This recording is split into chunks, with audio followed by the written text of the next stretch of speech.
Good evening, one and all. It is Sunday, it's the end of the week, and it's time for the bot to once again argue on whether or not to respond to the raffle command. I don't know why this keeps happening. I really don't know why this keeps happening, because if I do a different command, it works. But the raffle command in particular, no other command, just the raffle command, it argues.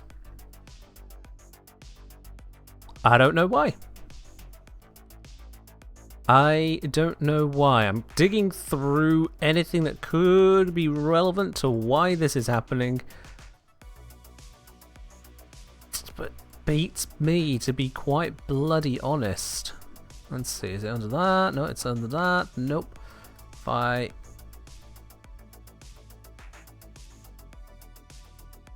Nope, not under that. Nope, nope, nope.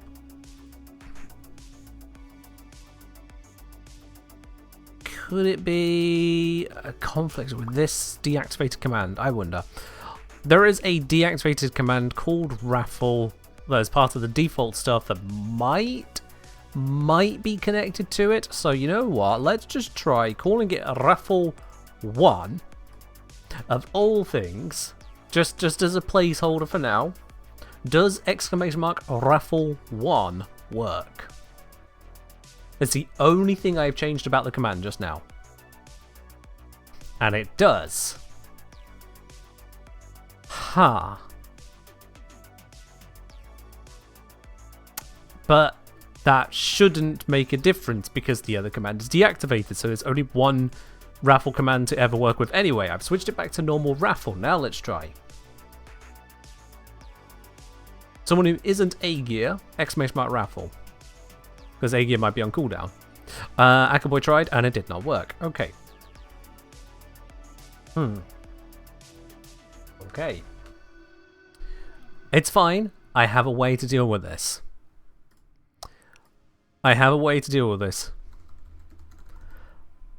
A command name that makes perfect sense and definitely isn't taken by any default command. I can replace raffle with !free stuff. I think it's on the nose enough that it might just work. So let's see if !free stuff is the way to go. I mean, it works. It works Mythic. There is a little teeny tiny cooldown on it so that people don't spam the hell out of the bot, because otherwise bot breaks when spam happens. But yep, that seems to just be working. So maybe I just need to switch over to a free stuff command. And yeah, change stream title. Already on it. Thank you. There we go. That is... It's a dirty fix. Because I couldn't replace it with giveaway, as the same issue should happen. And if it doesn't happen, I don't even want to know how or why it doesn't happen. But free stuff is not a default command of any variety. It's almost gaudy and cheap in comparison to, say, raffle. The raffle command's gone, Demon. Welcome in. The raffle command just died in replacement with the free stuff command. But yes. That's my solution. If technology wants to be a little dick about it, then I will just change. !free stuff it is. I mean, I don't know what I'd want to put there instead. It's not like I can call it a tombola. It's not a tombola, so that's wrong. I mean, what other word would I want to use at that point? Can't call it a lottery. There's a difference between a raffle and a lottery. Legally, here in the UK, at least. So, kind of important distinction. Kind of important. Yeah, I don't know what other word will go there. I'll be honest, I'm drawing an absolute blank. Didn't think I'd need to break out the thesaurus of raffle. For that matter, I have access to the internet. Thesaurus. Raffle. First answer it gives, lottery. No, can't do that. Wrong. Illegal. Sweepstake, Sweep didn't say enough. Tombola, it's not a tombola. Ballot, nope. Instance, what? Lotto, still wrong. Pack-a-poo? What the who? What? Yeah, no, there ain't another word.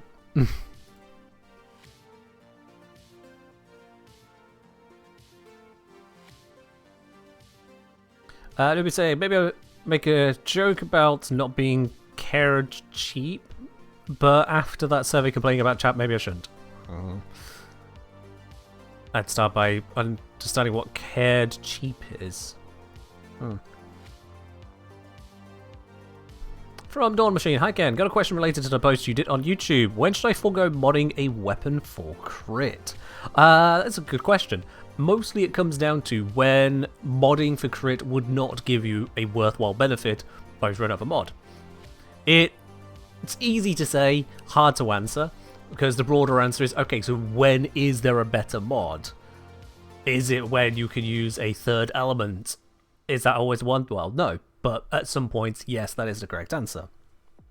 If you've got external crit chance bonuses, external crit damage bonuses, bonuses which don't scale with your mods, those will effectively make the mods weaker. Or rather, the bonus the mod gives is a smaller percentage of the overall weapon damage than it would be if you didn't have those external bonuses. And if those external bonuses get high enough, then again, modding for those same stats becomes not worth it.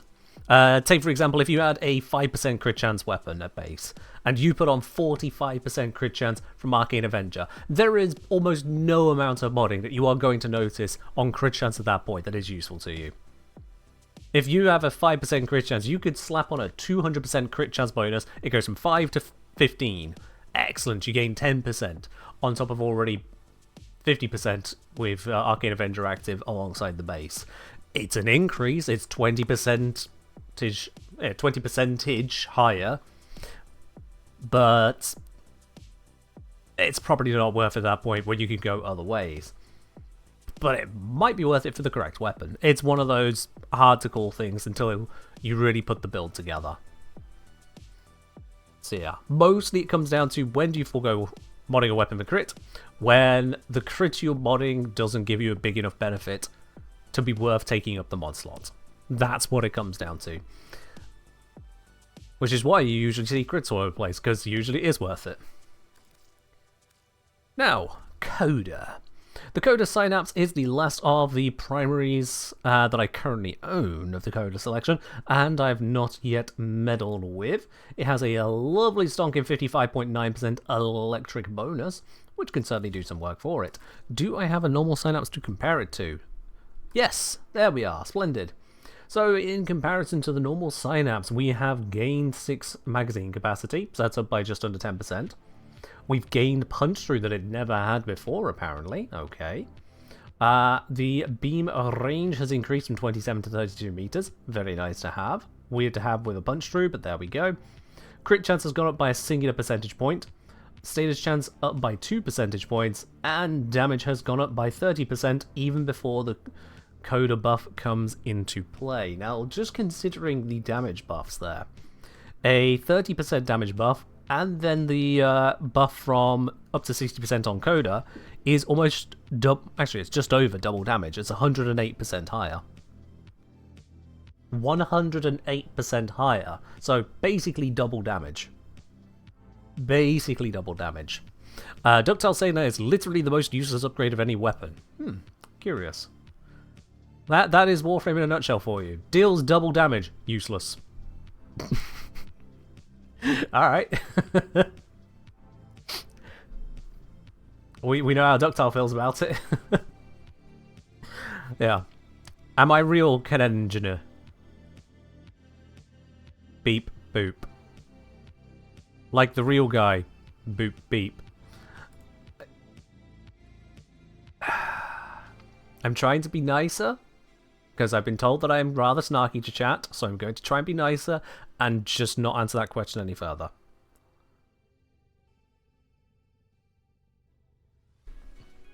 Am I a real boy? Once was a real boy. Now I go by real man, thank you very much.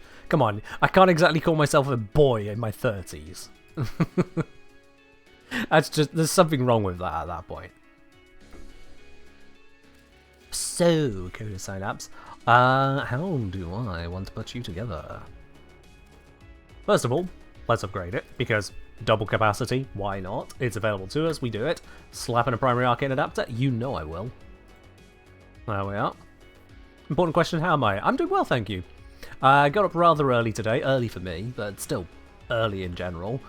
Headed out for a bit of a political shindig, which I won't go into details because this is not a political channel.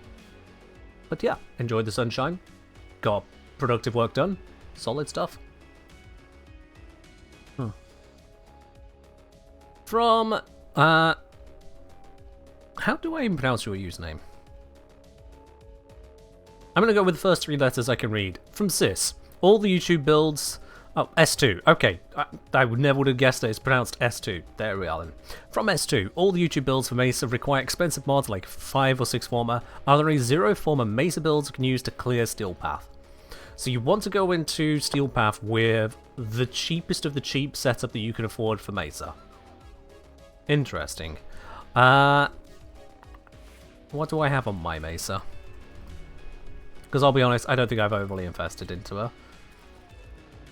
Well, let's see, 3 Former, so you'd want to be using less than this, and this is without even an adapter, because I've not done the update on it yet.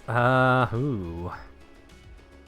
What Former does she even come with? Mesa Prime. I'm assuming you have the Prime. If you don't have the Prime either, well, fun lies ahead for you. Let's have a look here then. So, polarities, she comes with on the thing, it didn't say there. I need to go to the ability. Peacemaker comes with regulators. There we go. Regulator, innate polarity, V dash dash. So it comes with the V. Let's go V dash dash. So it's these 3 that would not be supported here, which is going to cost us 4, 5, and 7. So that's 16 capacity. Not accounted for by a lack of Former, and we've only got 10 to work with. Ooh. That'll be a toughie. That would be a toughie. You have all of these mods except Prime Target Cracker. Okay. I mean, just Target Cracker can get some work done. It is substantially weaker. Where the hell even is it? There it is. 60% crit damage versus 110%. So you are missing out on a bunch. It is a bunch. But you could potentially work your way into that then. If you were using these mods, you could maybe get away with taking off a pip on something like Convulsion there. Because yeah, if you took these 3 Formers off, you'd be at -7 with this. Because this would be a 14 drain mod. If that 14 drain was swapped for a Target Cracker, which is 9 drain, you'd be down to only -2. So you need to find 2 drain somewhere to skip. I think the correct answer on that would probably be to take 1 pip off of Convulsion, and the Expel mod, which can be any faction by the way. Do I have a suitable 7 drain replacement? Actually, if I find a 7, we can keep Convulsion. What's Elementalist come up to? Nah, that's a 9. Can you skip the Expel Murmur? I mean, you can definitely skip the Expel. It will make it weaker, but you can skip it, and then at that point you're definitely within capacity. Bear in mind, this has not been a revised build, so any changes may come about as having a secondary arcane adapter is something to still consider. I've not revised regulators since that update came out not too long ago. But the basics of Mesa still remain much the same, if not basically the same, which also includes not using a pure damage mod. You don't want to be using a pure damage mod because of the way that strength interacts with it, especially on Mesa. It's just not a good inclusion. If you just skip the Expel, will that clear Steel Path? If used as part of a sensible Mesa build. In fact, if I do that, you say just skipping the Expel, so I'm going to leave Prime Target Cracker in. Moment. I know I was going to look at the Synapse and whatnot, but I'm actually kind of curious to just how much of a problem this is. I've got a couple crit chance shards here, a couple corrosive stacks. Max energy is filled on spawn. S2, are Archon shards a problem for you? Are Archon shards a problem for you here? Because I don't know how far down I want to take this yet. You have not introduced the reduction in cost of removing shards just yet. You don't have the green. Of all the ones you wouldn't have had, that was not what I expected here, because the others are Tau Forged. But fair enough. Corrosive isn't needed anymore? Yeah, it's nowhere near as needed. That got changed as well. Alright, I'll leave the green shards in, but just not use corrosive, and that should be a fair comparison then. So instead, let's go for a pure electric setup, because electric is loving life. I've already got a full amount of electric on there. Right then, so, maybe... What can I put there? Oh, magnetic. Yes. I can go for magnetic might, which also gives a little bit of critical damage. Hey, would you look at that? Alright then, so this gives me a magnetic electric setup. I'm not using my corrosive shards, so those are functionally useless here. My companion has no weapon equipped, so it's not using them either. Just very quickly, let's see. I didn't check my Mesa build proper. What build is that one using? Is it one set for this kind of situation? Yeah, it should be fine. Should be fine. Alright, and you're looking to clear Steel Path. Let's just start with the first mission you would have on Steel Path. Let's quickly clear this. Just for my own satisfaction that it kills. Now this is missing a mod. How do 99 bounties compare to other dedicated endo farms like arbitrations, riots and hunting with golden instincts? I haven't actually measured them as yet, sorry. So I don't have the answer on that for you. Deserve your respect. Honor them with Backplay this, get that, it goes pop. It is. Oh, come on, you can do a double pop. Come on, you got the strength for it. Pop. Thank you. He'll do.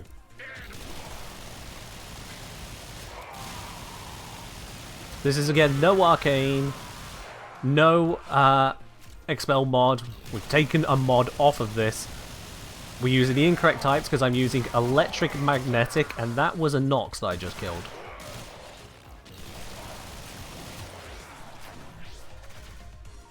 That was a Nox.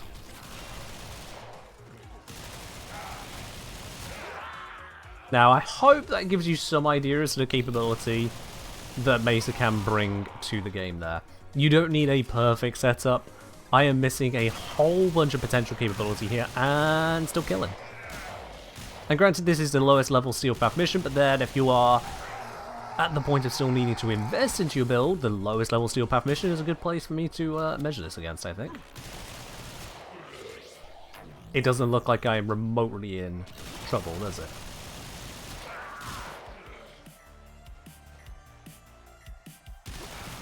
Oh, I didn't even see that guy there.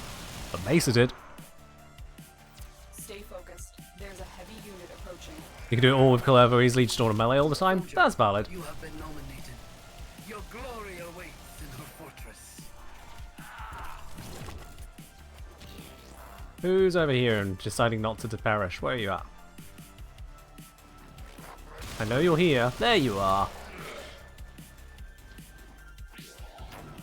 Free up the efficiency. Or efficiency? Defense? Nothing to do with efficiency. Hi, mate. Ooh, that did not look like it worked out for him. That's a shame, isn't it? Hello, Dark Wolf. Let's pop that hydrate. Why not? Also, just slowly walk forwards.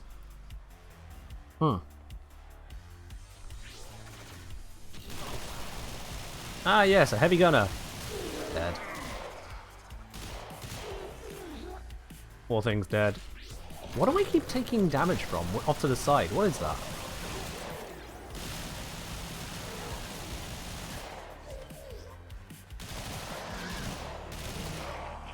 I don't know what it is, but it just keeps on popping up with just this little damage tick off to the side. I don't know what's causing that. If anything. I don't know if it's even real. Bizarre. Also, wow. Have the enemies gotten dumber recently? I feel like I've seen an increase in dumb enemies recently, and I don't know what's going on with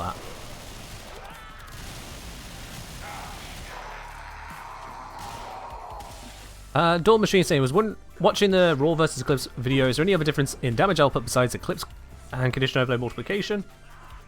Yes, Raw buffs up abilities and statuses, Eclipse does not. Or rather, Raw buffs up abilities and double dip statuses, Eclipse does not buff abilities and only buffs statuses once, not the double dip.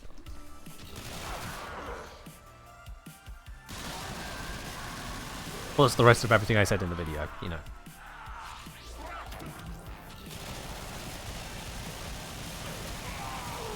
I do feel like the enemies have gotten dumber recently. I don't know what's caused it, but some enemies, I'll notice, I just stood there like lemons more than normal. More than normal. Now, we had it on stream just the other day where I was doing a defense, enemies were just stood outside of my line of sight doing nothing. It was only when I got into their line of sight that they decided, oh wait, this is a defense mission, we should be attacking you. Yeah. Isn't dumber enemies a good thing? No. No, it actually isn't. Because in this power fantasy game, we're already walking gods. I don't need the enemies to then just give up and stand there. I do like a little bit of game in my gameplay. Yeah. Alright, that's the mission done. One of those was a headshot kill somehow. Not intended, but that's just Mesa for you. But the other 101 kills, just straight up Mesa go burr. And that is again with a unfinished loadout. So yeah. What's total armor reduction with 10 stacks of corrosive and heat together? 90%. And do bear in mind the heat takes 2 seconds to reach full effectiveness. Okay, so here we are. That was our little distraction with Mesa. Don't say I don't answer questions, eh?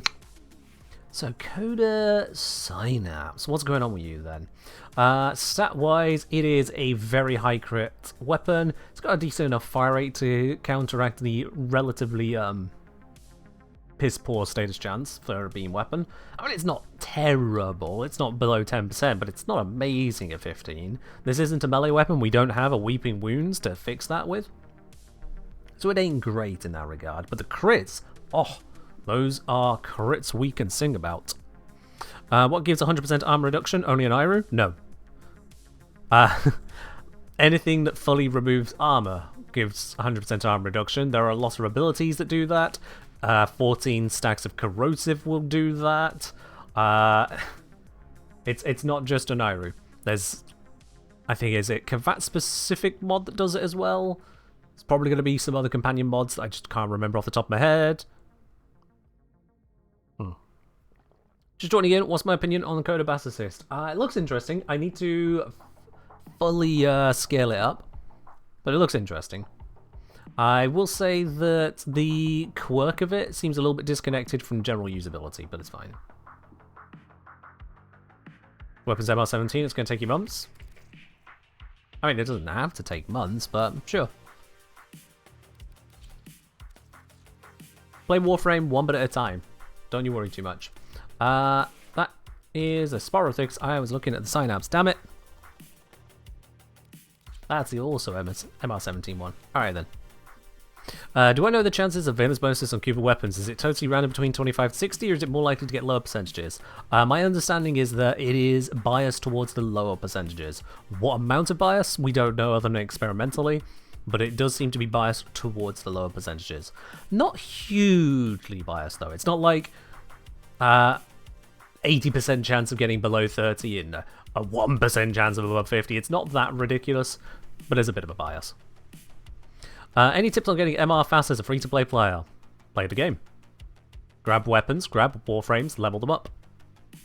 Straight up. I know, Flo. I know. It's been weird. The last couple of days, people have just not been claiming first. It's almost like that internet meme might be dead. No slots? Okay. S2, how do you think people afford slots? If they don't buy Platinum, how do you think people afford slots? I'll give you a moment on that one. It's a beam, so merciless is probably good. You think that... Okay, you've kind of jumped a little bit too deep down the rabbit hole, that one, S2. Either that or you genuinely think that is the only answer. For those of you on audio only, S2's answer to how do people afford slots is they do Void Cascade. That's a way of making platinum. But the good news is, S2, I have you a guide with 25 ways of getting platinum. 25 ways of getting platinum! I think if you just do !plat, you get a link to that very video.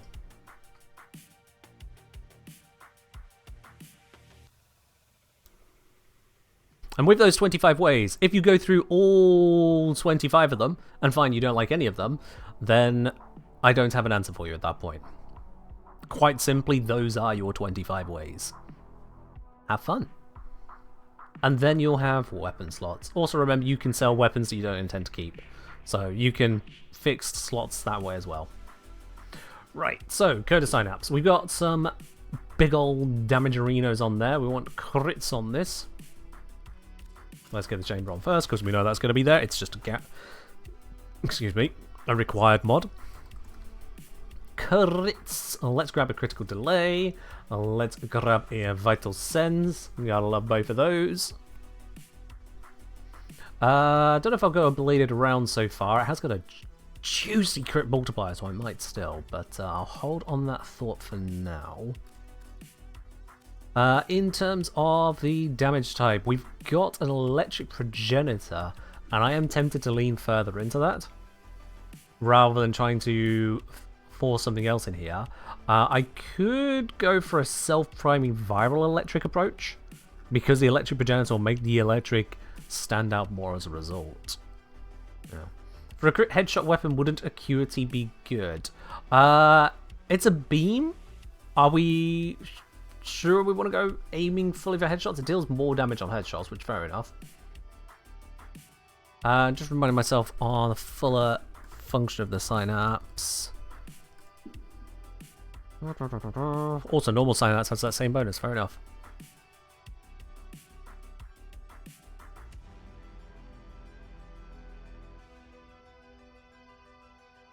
Okay, this beam has no chaining or AoE whatsoever. Oh, alright then, fair enough. Maybe. I mean, multi-shot is still nice though. Like, that's a lot of crit, but losing multi-shot for it?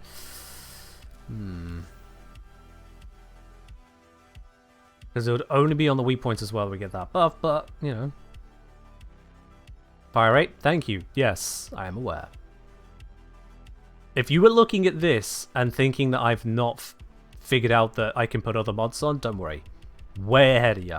I can see the mod slots. I will fill them in, don't you worry.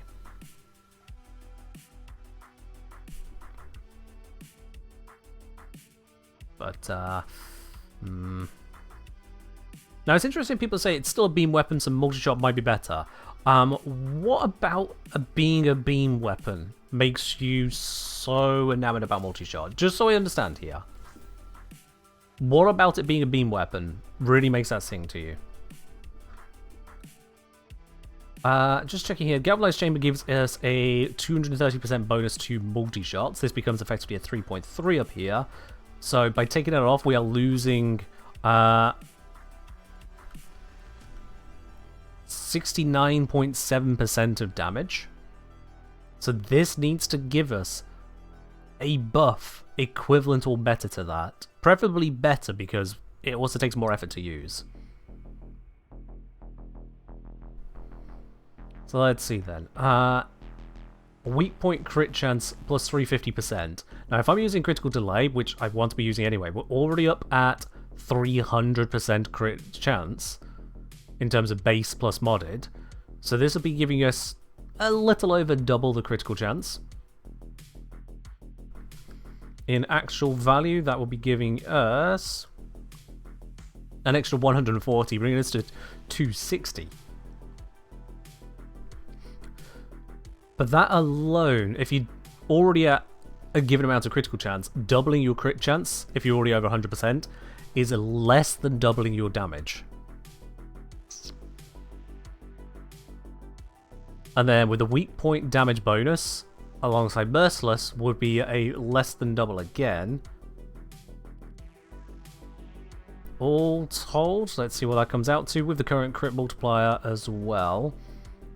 We'll be going from 4.6 times 1. Yep, 4.6 times brackets 1 plus 1.2 times 4.9. So without Acuity, it's currently a multiplier of 31.7. If I add in Acuity, this would be 8.1 times 2.6 multiply 111.3, which divided by the 31.648, an increase about 3.5 fold. Sorry, increase of 2.5. So it is very slightly technically better, except we also miss out on the status bonus this functionally gives us. And we still have to go for the headshots. Also, maybe try Deadhead if we go headshots. True, there is that as well. Yeah, let's just put that on now.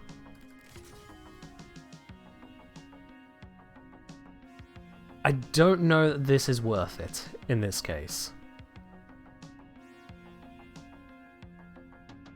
Because either I would want to be dropping Critical Delay, switching out to an entirely different arcane over here, or this just struggles to compete with Galvanized Chamber. It's only slightly better, but then only on weak points, whereas this will continue functioning even if we're not hitting a weak point. And we get the extra status by using this. There you are. Mortal Shot just works? It really does. It really, really does. If it wasn't a high fire rate weapon, as well as having the status there, then the status output would not be of any kind of benefit to us. If we had a, weirdly enough, a lower critical chance, such that Critical Delay wouldn't get us over that 100% threshold, then this is also still have more power. Yeah. How much will I lose on non-weight point? In comparison to what? Sorry, there's a few different things moving around here. Also, depending on your answer, I might not calculate it.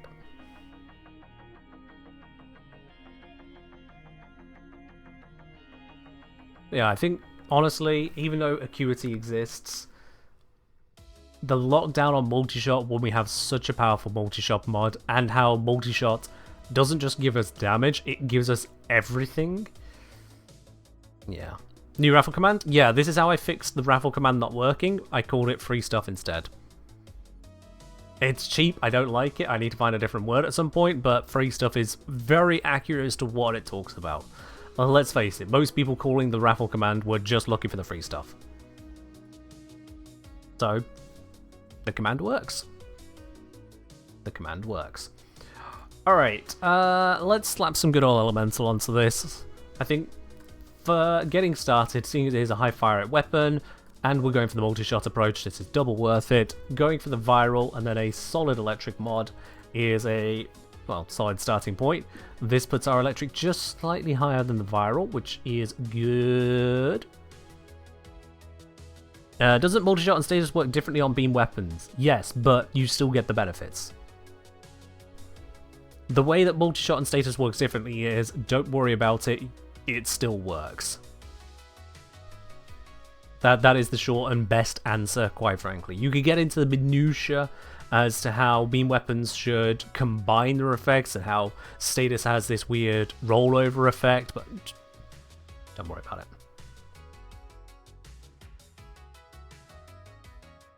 Prime Firestorm, you see it? This isn't an AoE weapon. Why would we want that? Or are you just marveling at a primed mod?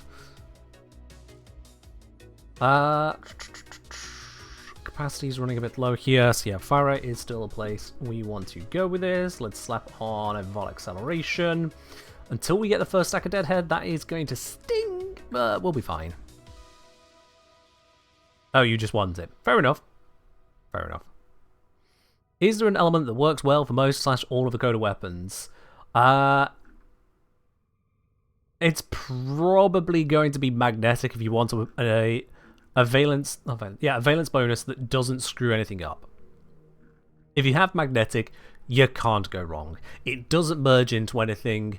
It is effective against all factions thanks to Overguard being on all Xmas units, not to mention a few others here or there. It is especially effective against the Corpus and against the Tech Rot. Overall, magnetic is your safe option. Bite wants the lights to do this. So yeah, if you don't know what to put onto a progenitor weapon, put magnetic. You basically can't go wrong. S2? S2? Okay, I was wondering what your butt was about to be there. Usually when someone pulls out a particular statistic of a video and then goes but, they're about to pull out some of the worst mathematics I've ever seen. Thankfully, you were just questioning what's a tier 3 nightmare mission. Nightmare missions are missions that become available to you once you've completed an entire planet on normal mode. So you see it looks like this. In terms of tier 3, those are from specific planets. I forget exactly which ones off the top of my head are tier 3. I'd be surprised if I didn't actually mention it in the video. But if it's not in the video, wiki nightmare mission will give you your instant answer as to which exact planets. Fairly certain I'd mention that kind of detail in the video though. That would be a weird thing to mention tier 3 nightmare and then not actually say or put on screen what nightmare is. It's on a video. S2, how much do you want to bet on that? I may have missed it. It's very possible. How much do you want to bet that it's not in the video?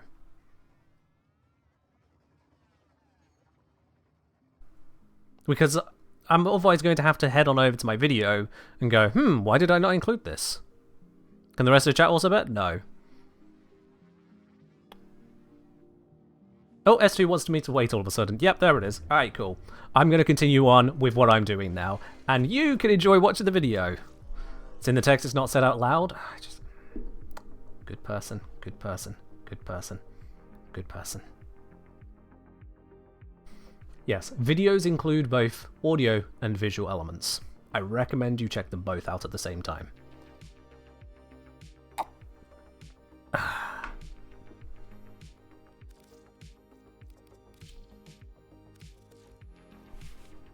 Okay, yeah, I was about to take this into a mission.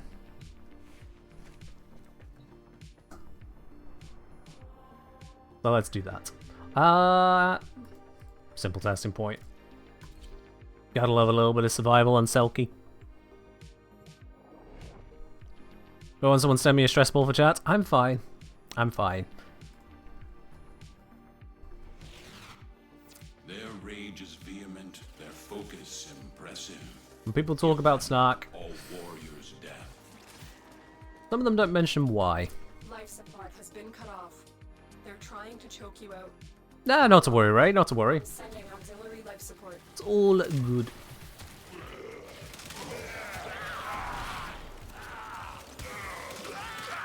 Alright, now we got those deadhead hits in, we are getting kills. I'm sorry, with so much AoE in the game these days, even... This could be doing a lot more damage, I still probably will like... Yeah, but AoE.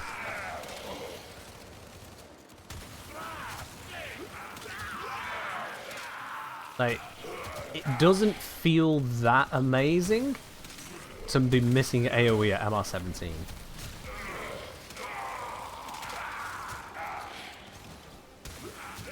How am I taking so much damage? What the hell?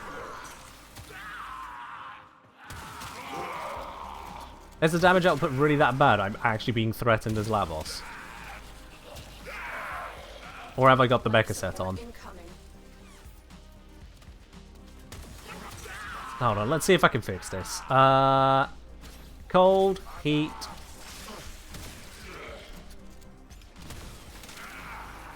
There we are.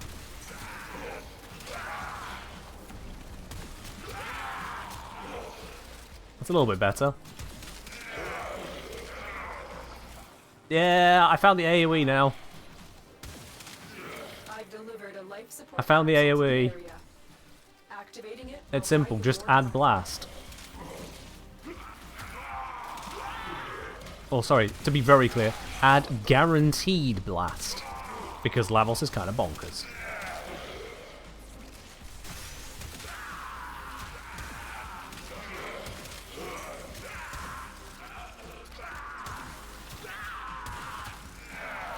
It's just too good. AoE is Lavos. I mean, I don't really think of it as like the grand AoE, but the ability to turn a single target into at least kill the things next to it, please. Just get rid of that thing. They frustrate me.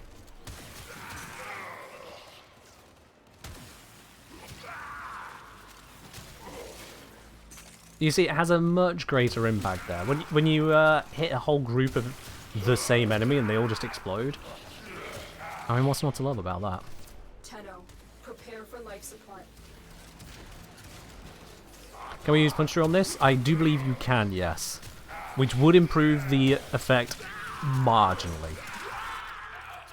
I have serious bugbears with valuing Punch Through as a replacement for AoE.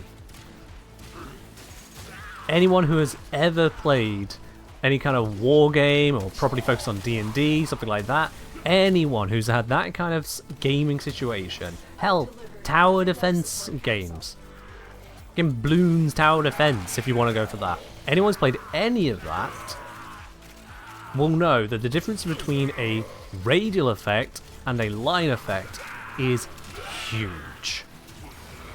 It doesn't matter how good your line effect is, it can still only hit a line. And Punch Through, we are talking a bullet accurate line. Just in time for the 1999 New Year PogChamp. Oops. Yo, Kelton, thank you very much for hitting that 12 months. Much appreciated for the support on the channel here. Cheers, my dude. But yeah, Punch Through is in a straight line. It is in a very, very specific straight line, and not only that, it runs out very quickly if you even somehow have lots of enemies in that line. A Punch Through 1.2 is not amazing. And if the enemies are just slightly out of alignment, it's pointless. It's nothing. Whereas a radial effect just works. Yeah, it might have line of sight restrictions, but it'll still just get the job done. Far, far better. You would need a Punch Through of... Actually, there is no Punch Through that compares to a proper AoE. There just isn't. I don't know how small an AoE you would... Oh, bollocks. Please tell me this is a Mania weapon. Oh, not when Mania's got Another life support Zephyr. capsule is now available. No. Please do not the Lavos. Stop bloody using that ability. This beam doesn't shoot through that ability. The Punch Through is deflected. Oh, wait. Oh, yep. Come on, you little shit. A raid is off to a successful start. When you Ah. extraction is ready. And I can't hit him again. No.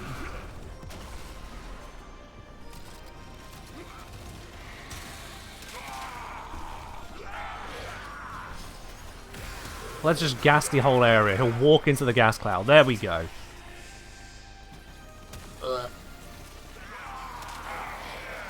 Beams against Mania. Not even once.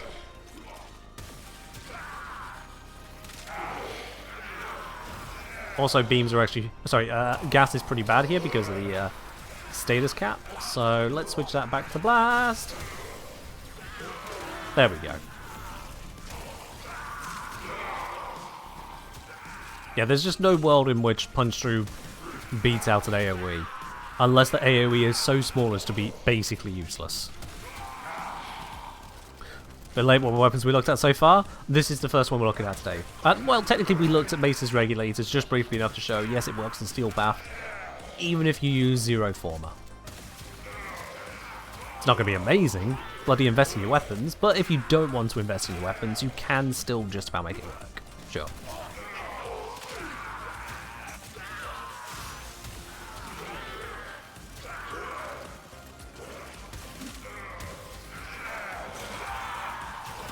the absolute flex. It's just being stood point blank, taking the gunfire whilst I reload. Life support is about to run low, which is just a bit sad. How are we doing on leveling the weapon? Ew. Just ew. Now this isn't fully modded, we are missing a singular mod slot on this setup at the moment, so do need to bear that in mind, but that's not going to make a big difference. There's no game-changing mod that could be fit into here.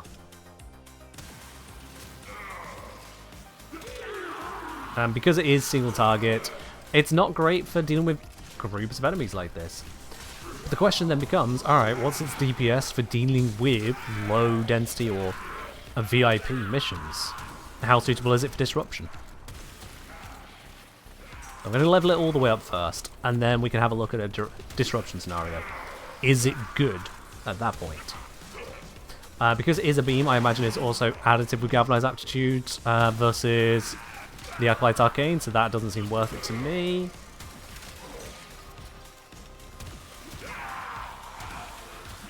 Where is that Jade anyway? There you are.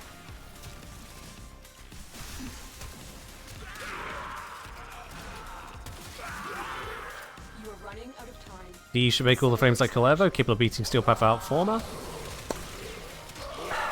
You know what? I'm just going to leave you with your opinion. You're entitled to your opinion.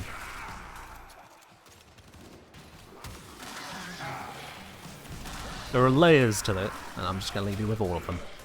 That's an unfun onion for me to peel back.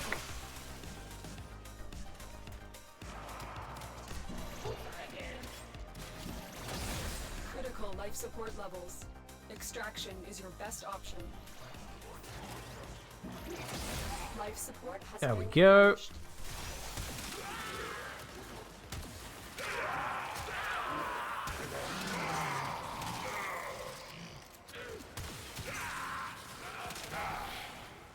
Nickel level at 6-4 is much more fun than when he had 0. Yeah, fair enough.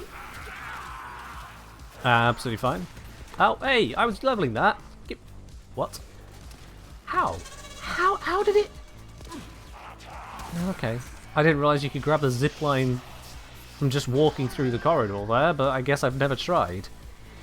Oh, we got teleporting BS again.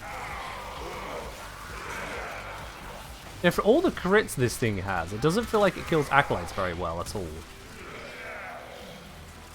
Crits and corrosive. Enhanced corrosive because Lavos. And it still feels pants at killing the Acolyte. Is that just me?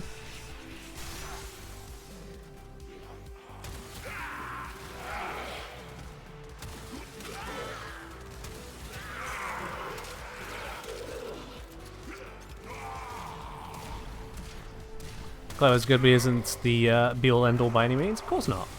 Clever's just one of, what, 60 Warframes we have now? Just one of many. Use what you like. There's a reason I main Lavos, despite loads of people not. Hold out as It's long to as each you their can. own. Oh. I happened to kill 10 enemies while sliding. Well, fair enough then. That was not my goal here, but I achieved it nonetheless. Huzzah.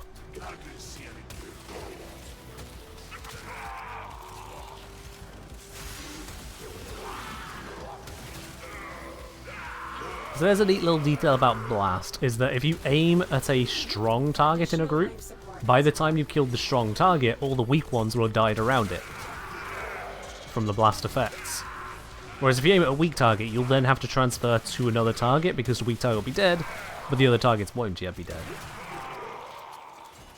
So if you're using a blast approach like this, aim for the strongest target in a cluster. And you'll get the work done. Also, give me my gun back.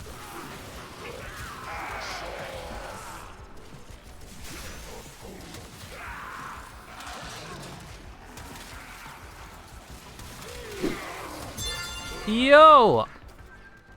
Brainadian. Brainadian? I'm not entirely sure. All the same, thank you very much for subscribing with your Prime. Welcome into the channel proper.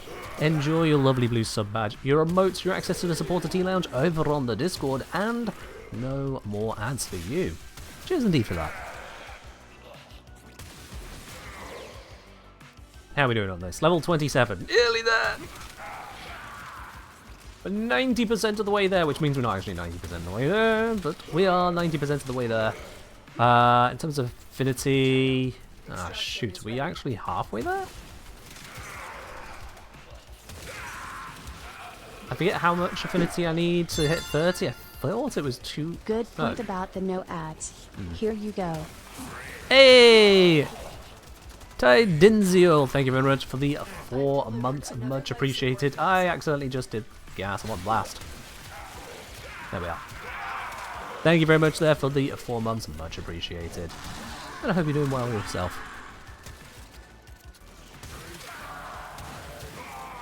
Critical life support levels. Extraction is your best option.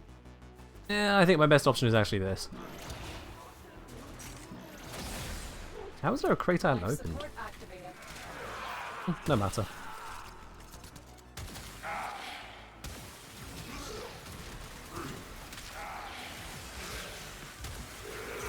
Where's the Xmas? Never mind, everything's dead anyway.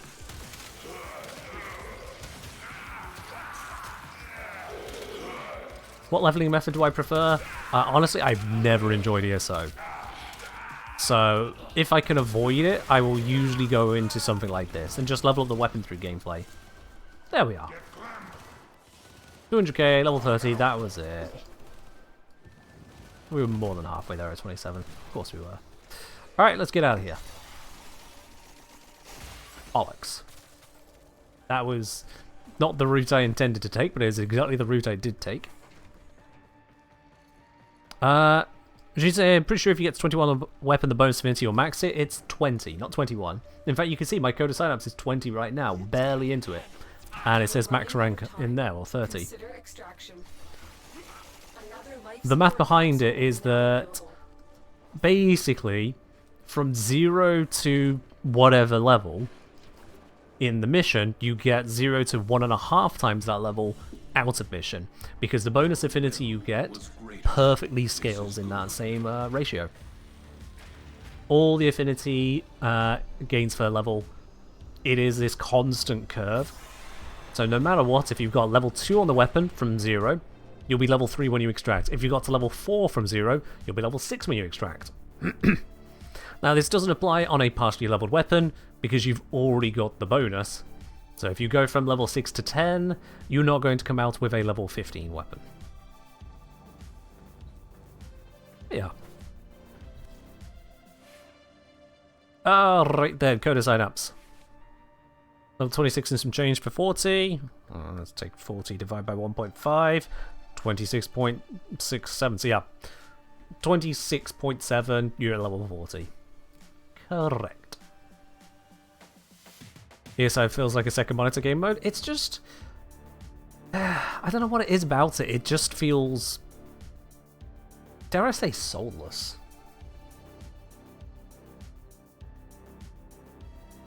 Even though it's got one of the more varied setups in terms of tile sets and enemy types, you can get all of them there.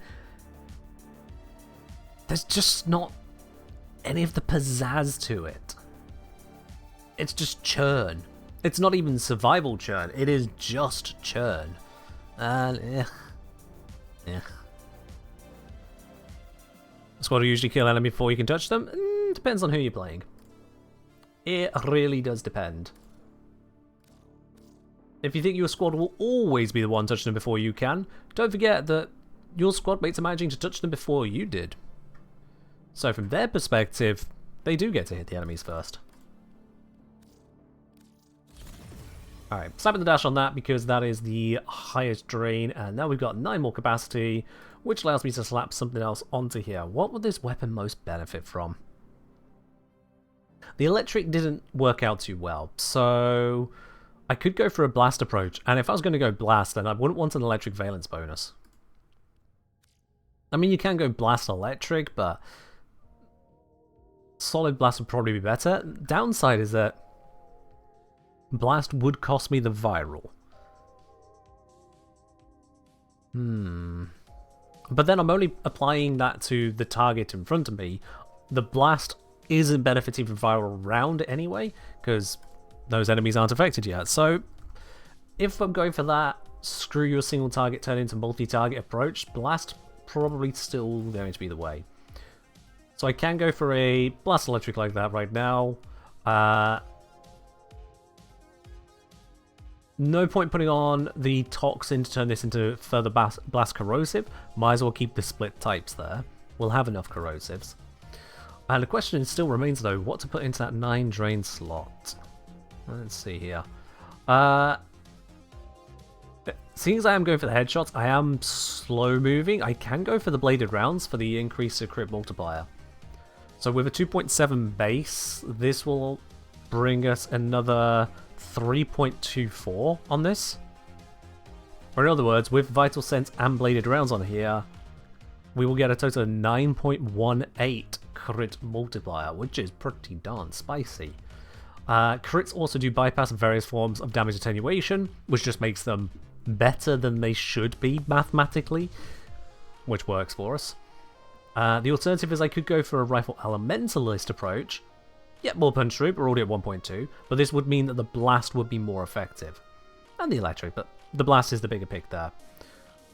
So, whilst this would make it stronger, that strength increase is less than this for blast procs? Yeah, it is less. That has more direct damage bonus.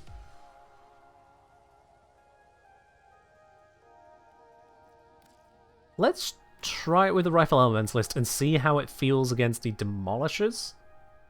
Actually, no, let's try it with the Bladed Rounds against Demolishers, and then see if I've got enough general AoE that I don't feel the need to bring in the Elementalist. Let's go with that approach. I want to see how well this works in Disruption.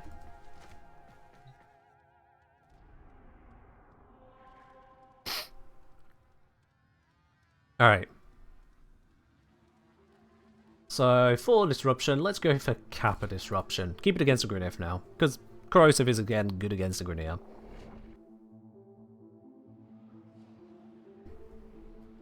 Yeah, leveling weapons whilst grinding relics, absolutely a good shout, because it's not really going to make the relic hunt slower, but then you also get levels.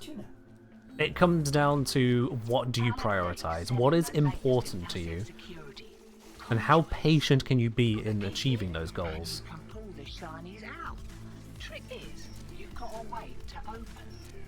Usually speaking, combining multiple goals together means you're just overall more efficient, but it also usually means that individual goals will be slower. Usually. It's a trade-off.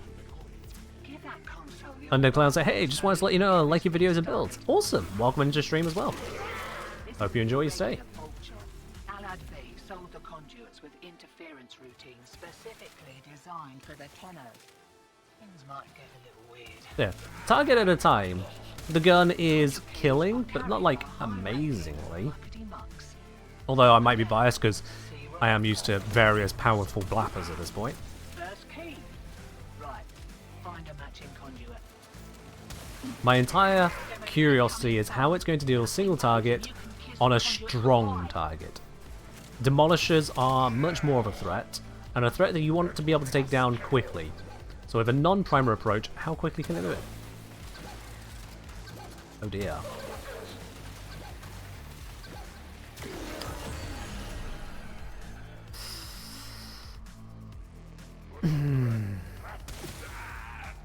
That wasn't amazing. If we're realistic about it, that wasn't amazing.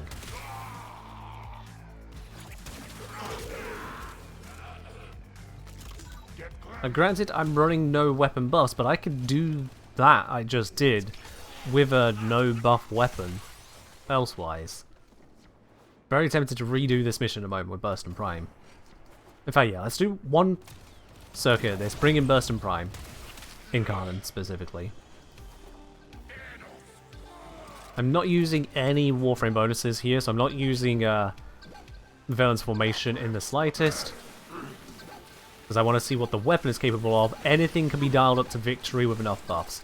People use the Stug. People have used the mining laser to kill Eidolon. So with enough buffs, anything can do anything. I want to see what the weapon can do on its own. At the moment, what it can do on its own is make me sad. Or it seems it's being a little bit carried by blast for multi-target.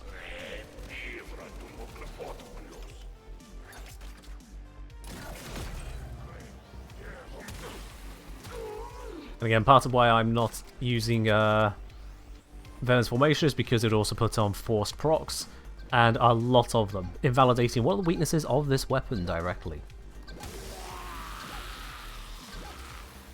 I could have gone for a different setup here. I've gone for blast. I could have gone for example, cold gas, or gone for just cold and something else. Cold and pure corrosive, why not?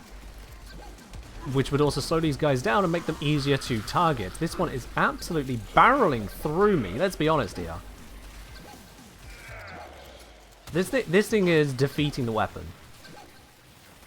I'm aiming as best as I can for that headshot, and that was a struggle. My other weapons do not struggle like that.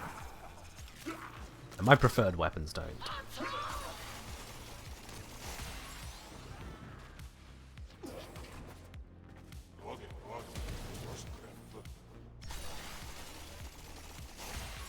Map.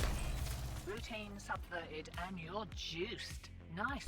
Can Lavos aim glide whilst using Fire Rush?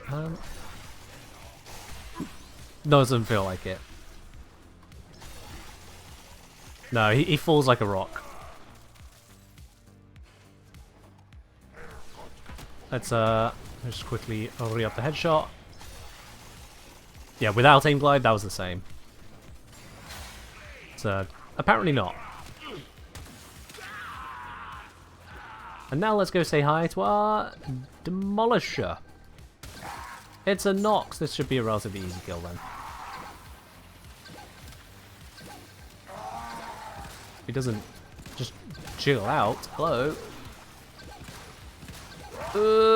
My fire rate is going down because of all of those shots on me because he's not dead yet.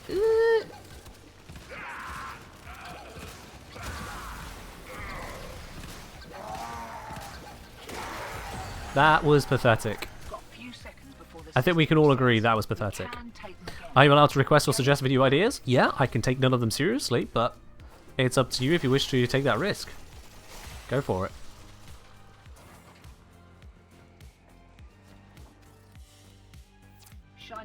Why not just use Simulacrum to spawn the demo list of your choice and level? Because in a mission, you get a more real experience.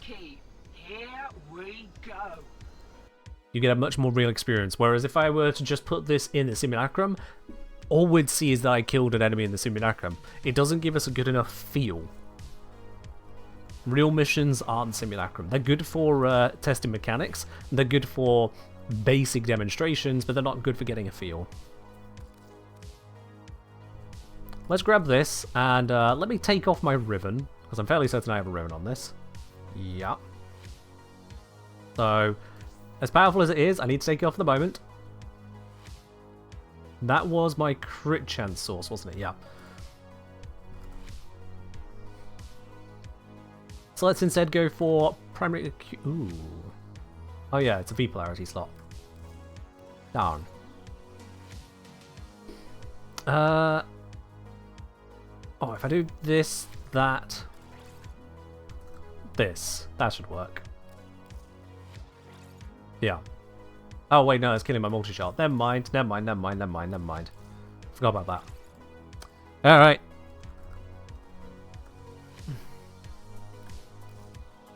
We'll just go with that, we'll slum it. That'll be fine. Also, it's got dexterity on there, let's fix that.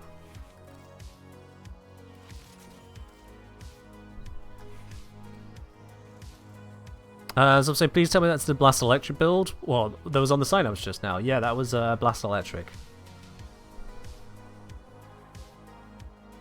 Okay, so disruption again. Oh, hang on, was it Blast Electric? Yeah, it was Blast Electric Corrosive. Which Corrosive still, armor strip, total armor strip with Lavos's shards on there. So we're removing all of that damage reduction from the targets. Selling the latest in asset security. There you are. Conduits. Put the key in. So again, I'm not going to use Lavos's buffs here. We're just going to use the weapon as I have it. You've got to wait to open. Its fire rate is being buffed by my companion, but that was true of the Coda Synapse as well. Ever. Also, Let's just see how this comes together. Soul Detective will try to kill ya. Hey boys, you wanna get blapped? Yeah you do, lining up for it. Bypass so we can get this thing started. That's charged. This isn't your regular bolt job. Alad V sold the Beautiful. conduits with interference Just routines beautiful. specifically designed Alright, which way's my way? This way, thank you. Things might get a little weird. Oh, Conduit keys are coming in down this way. carried by Let's go and meet them. muckety mucks. Again, I've got no valence Up and bonus. down. See what they've got. Enemies have cold weapons, I will resist. First key. Right. Find a matching conduit. Hi there! Demo unit coming in fast. That thing goes. Hi there. You can kiss the conduit goodbye. Any questions? Let's grab that key, slap it in. This one's coming up from this way. Incoming routine. How's that feel?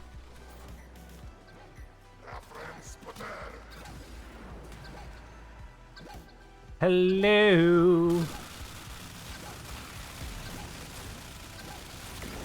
And dealt with. Yeah. It's just a completely different order of power, isn't it? Hello, Xenos. It's going well. Hope your day's been good as well. I'm in the midst of testing Coda weapons. Please ignore the fact that I'm using the Burston Incarnate. It is part of testing the Coda weapon, I assure you. I assure you it is part of testing. It's more of a comparison test. But yeah. Super high fire rate versus super high fire rate. Headshot versus headshot. Demolisher versus Demolisher. What shards am I rolling on Lavos? Aside from the corrosive shards, I forget at the moment.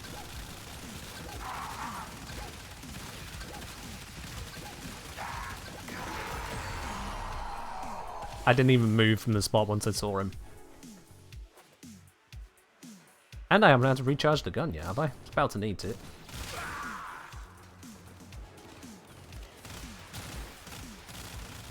And again, this is taken by Riven off.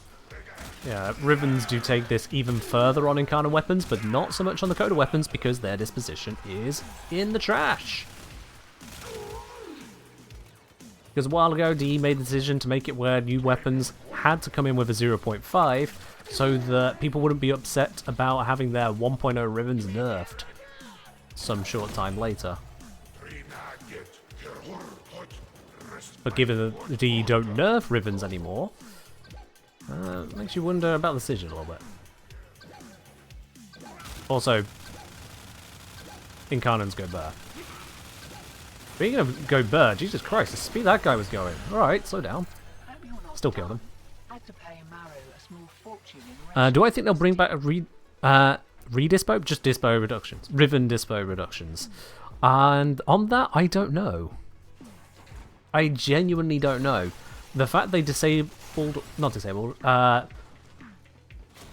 they stopped basically doing them in the first place was a little bit of a surprise, I'll be honest. They've been doing so much balancing all that time and they just kind of went, we're going to stop doing the negatives. Keep your Rivens. They'll only get better. A very collector-friendly mindset, don't get me wrong, it's just an unusual one. I don't know if they'll keep doing it. It's one of those dials that if they feel the need to tweak things, they can tweak it. And if they're going to tweak it anywhere, then it could be the Incarnates they tweak it on. But I'm certain that DE are also aware that it has serious negative implications for their trading economy and for players' overall feeling of value in the game. If you invest into a Riven and then that Riven gets nerfed, even slightly, it just feels like you've been cheated, right? Certainly if you purchase that Riven with real money bought platinum, you go to DE, you go, oh my god, I've seen this amazing Riven, can I get the platinum for it? They go, yeah, sure, $10, you can go have it. You're like, oh, okay, $10? But it's the favourite Riven, yes, let me have it. You get the Riven, sometime later, they go, oh yeah, you know when you spent $10? Yeah, it's worth less now. You can see why that would be a negative. So, I don't know that they would or would not, but it would be a problem if they did resume it. It would be a problem. Just in case it's not modded, that isn't showing the Lex build. I think it's not modded. Yeah, it's not modded. So it's on config C. The last config in my setups I usually just reserved for testing purposes. So this was testing an unmodded Lex for some purpose. Probably on a previous stream. It's usually how these things go. I think we were testing if the Coda Mass Assist effect carries over to other weapons. Fun fact, it doesn't. Where in the game would I consider to be the most continuously enemy dense area? That'll be Steel Path Survivals. Straight up. Steel Path Survivals just feel the most constantly enemy dense. Alright. So, going back to the Coda Synapse. Now, Zombie is saying that we should give the Synapse another shot with Viral Electric or Viral Heat, since Blast isn't a great choice for demos, and I absolutely hear where you're coming from there, yeah.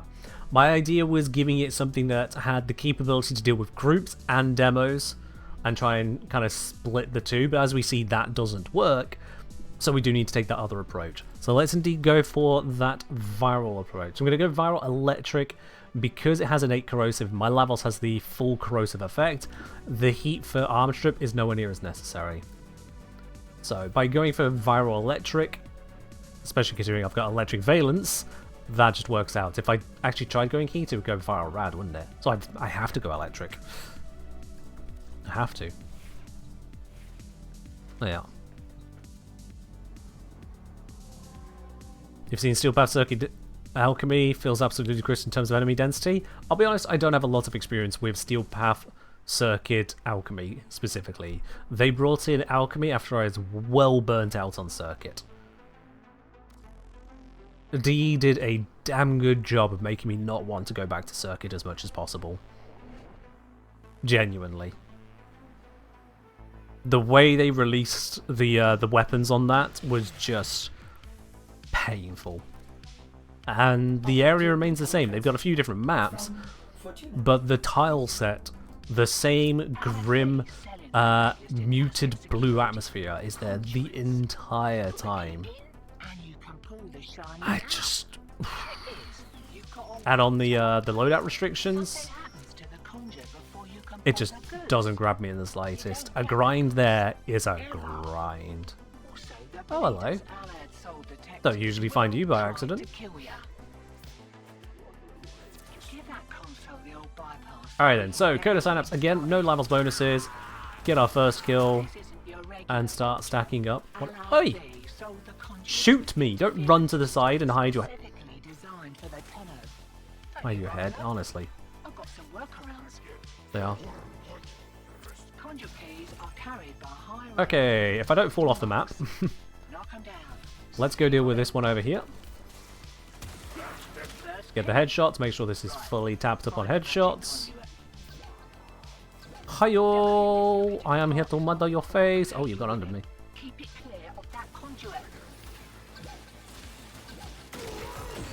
That was better. That was considerably better.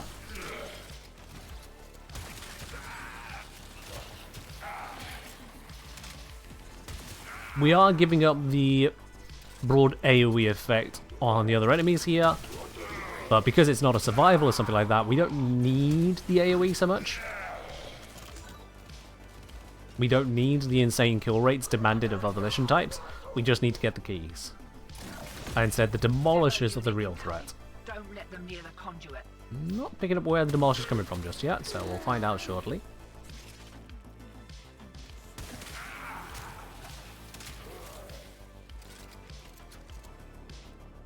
This way.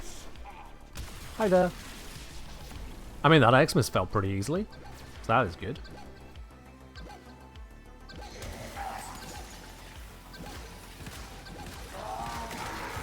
Yeah. Yeah, running the electric approach on it, viral and electric, that is making a significant difference here. So it just shows that the weapon isn't strong enough to do a multi-roll approach, but that's fine. It's far from the end of the world.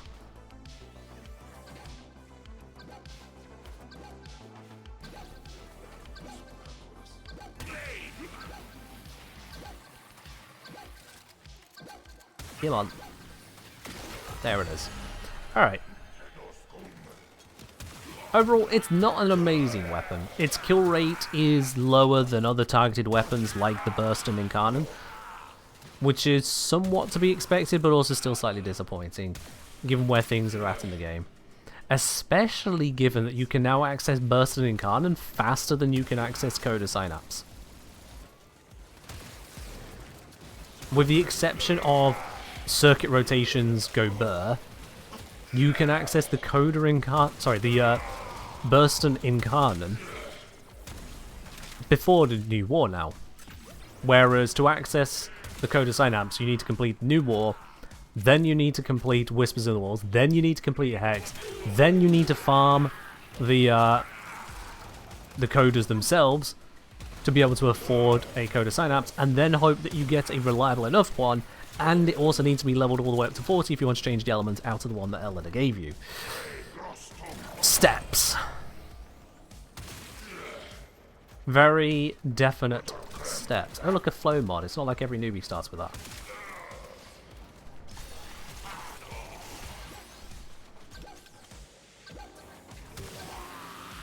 Hi, Sprinty. Not going home yet. Yeah, if I applied some cold for my companion to slow them down, that would be nice. If I were using Warframe buffs here, that would be nice as well. There are things I could do here to enhance the effectiveness of it, but that's why I'm trying to compare it without those buffs. It's very easy to make almost any weapon work amazingly when you just stack enough onto it. You got out when you still could. Smart move. Yeah. But there we go.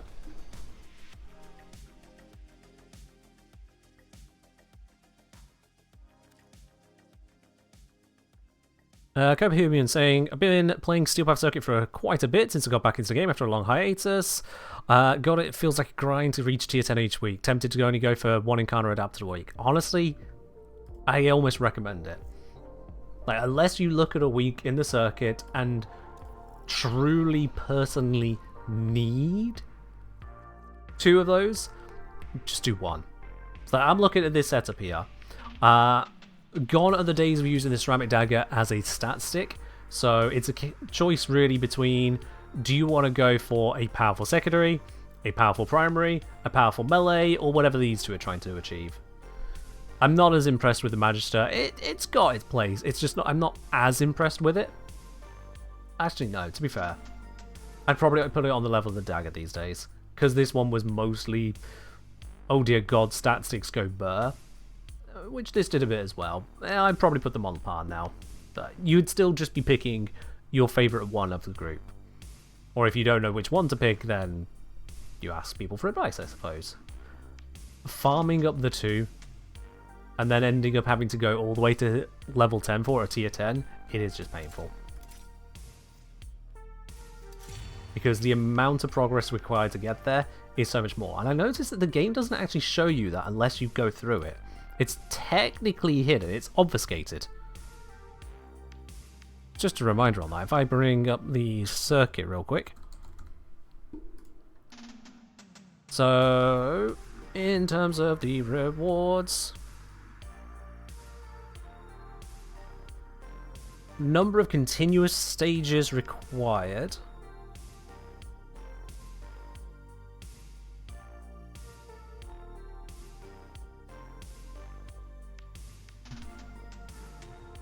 Hold on. Divided by... How much circuit progress do you get per round when it's maxed out? It was 170. Jeez.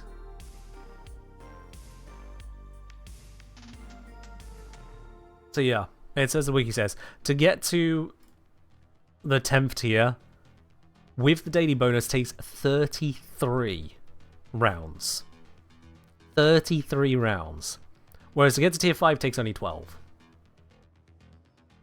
So if you were to do 12, 12, 12 on 3 separate weeks, you get 3 items for 36 rounds. Or in 1 week you can do 33 rounds, just 3 under. But you only get 2 items, not 3. 1/3 fewer items for the same effort. Yeah. Effectively, to go from 1 to 5 is half as much effort as to go from 5 to 10. That's what it pretty much comes down to. Alvius, thank you very much for resubscribing with your Prime. You're up onto a full year as well. We've had a couple full years today. Clearly I did something very good a year ago. Alvius, thank you very much for dropping that Prime here once again. Much appreciated. Out of curiosity from Dawn Machine, have I seen the Hermos Kuva farm? The farm that made D Nerf Steel Essence allegedly. The Hermos Kuva farm. What is Hermos in this context, sorry? Grant's is saying, yeah, don't know why they made it ramping cost to get to 10. I understand the ramping cost to an extent, you know, higher tier means higher cost, blah, blah, blah. Hermos is a YouTuber? Okay, no, I don't watch other YouTubers for Warframe. No. 2 reasons. 1, I'm not interested. 2, that way I can't be accused of copying. So just no. Yeah, the whole tiers means more just have a scaling thing. I kinda get it, but it is still a little bit frustrating. But the bigger frustration for me isn't any particular mechanic as to how they've scaled it. It's that you've got 33 rounds in a row, by the way. If you split it up, it's going to take longer because you reset your cycle. 33 plus rounds that must be done within the same week. If at any point you start onto that and don't complete it, all of your progress is wiped out. You don't get to come back to it. Which brings me to an interesting thought. Something that D has already implemented. I'm gonna do something that I usually don't like doing on this channel, and that is I'm going to entertain the idea of a what if. What if DE took this same system here? This same system where, or at least with interacting with the hex, you get the option to either continue or restart. What if new week rolls around, but it goes, oh, but you didn't reach tier 10 of the circuit. Would you like to continue or reset? It's literally Duviri. It is all about doing a reset or taking control. So imagine if you could get one like this and you saw legendary, legendary, legendary. By the way, wow. Okay. just saying, you know, 3 legendary arcanes, plus the 2 ribbons here, plus the ribbon slivers, plus the booster. Imagine you see that and you go, oh, that's great, but I don't have enough time for that. I don't want to be spending 3 hours grinding out this one mission when there's other things I'd like to do as well. Can I just come back to this one, please? Can I just not reset this week?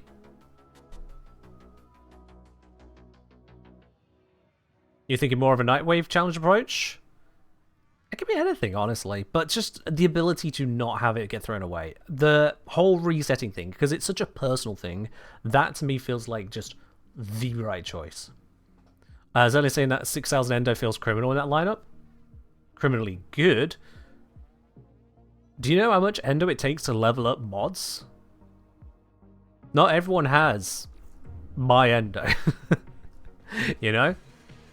Not everyone can go into the arsenal and just rank up a prime mod on a whim. I may have 658,000 Endo, but not everyone else does. So whilst to me that Endo is a 1% increase, when you think about it, to get that Endo is along the way. Assuming you wanted each one of these tiers, going from that tier to that tier, that's only about, what, like 3 waves? Oh, it's actually this way around. So this tier to that tier, it's about 3 rounds. So, what, 15 minutes, and that's 6k Endo. That's hefty. That's a big chunk of Endo right there. That is, do not forget yourself. That is 1.5 times as much as the uncommon Ender reward from a sortie.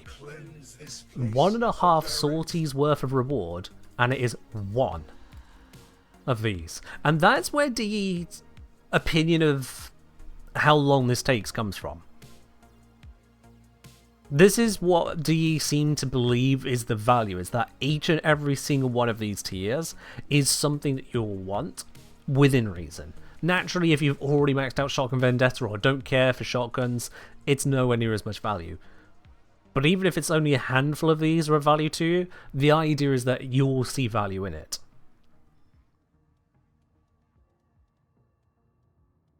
But it doesn't hold enough weight to me to still sit in one mission where the primary goal of these items, if they were incarnates rather than Rivens, if the primary goal of those, that's what you're aiming for, it doesn't really matter. These other rewards along the way could be nice. They're still just not getting you what you want. Merlin said, what I dislike the most is you can't get anything else whilst doing it. No pathos clamps, almost over resources, no regular resources, no relics, just circuit progress.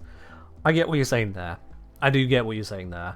And yeah, these are basically the rewards. You do pick up you pick up intrinsics from it, right? I know they cap out, but more to the point is that you can pick them up. You do pick up the rune marrow, but that's an area specific resource, which almost doesn't count at that point. But yeah, I get what you're meaning overall, that especially if your intrinsics are already finished, this is what you get. That is your entire reward for doing it.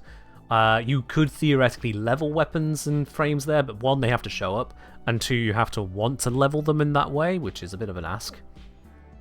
It is a bit of an ask. And again, I've got a very stacked week here. Having the triple legendary on top of the ribbons, on top of the booster, on top of the endo. That's a nice looking one. But even then, for 33 waves in a row, more if I don't do it in a row, that's just killer. If that's 5 minutes per wave, that would come out to 165 minutes. Or to translate, that's just shy of 3 hours. That's just shy of 3 hours to go through this lot. And if I take the value of these, if I take the actual plat value to me, in Incarnants, we can't platinize the same way, but let me take the plat value of these items here. It's going to take a moment.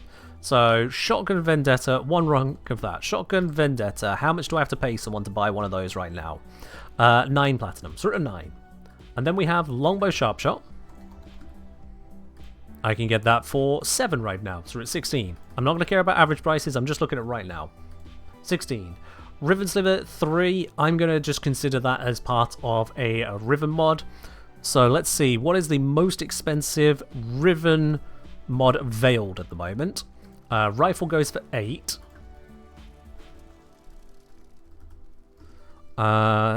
Shotgun Riven mod goes for 5. Melee Riven mod goes for 5 at the lowest. Pistol Riven mod goes for 5. And those are the only ones that we can get from this other than Zors and kit guns, and those are going to be worse. So yeah, the rifle one wins at 8. And this is 30% of that, so that's 2.4. So what was it? 9 and 7, did I say? 9 and 7. You can't get companion from this Cat Sentinel, no. So 9 and 7 for the first 2 arcanes. 2.4 for this. Skip over the ender for a moment. That's going to be a slightly more complicated one. The Rifle River mod we said was 8. This is an Arcane Reaper. How much do I have to pay for a Reaper at the moment? Arcane Reaper, lowest price for a single one is 14. There we go. 3-day resource drop chance booster. 40 platinum from D, you can't get it anywhere else, so let's call it 40 platinum. Ignoring the fact you might not want the booster, let's just call it 40 platinum. The question was most expensive Riven, with regards to the context it was being stated in Cat Centaur. I get it, you wanted to be correct, but context is important to that one. Secondary Shiver.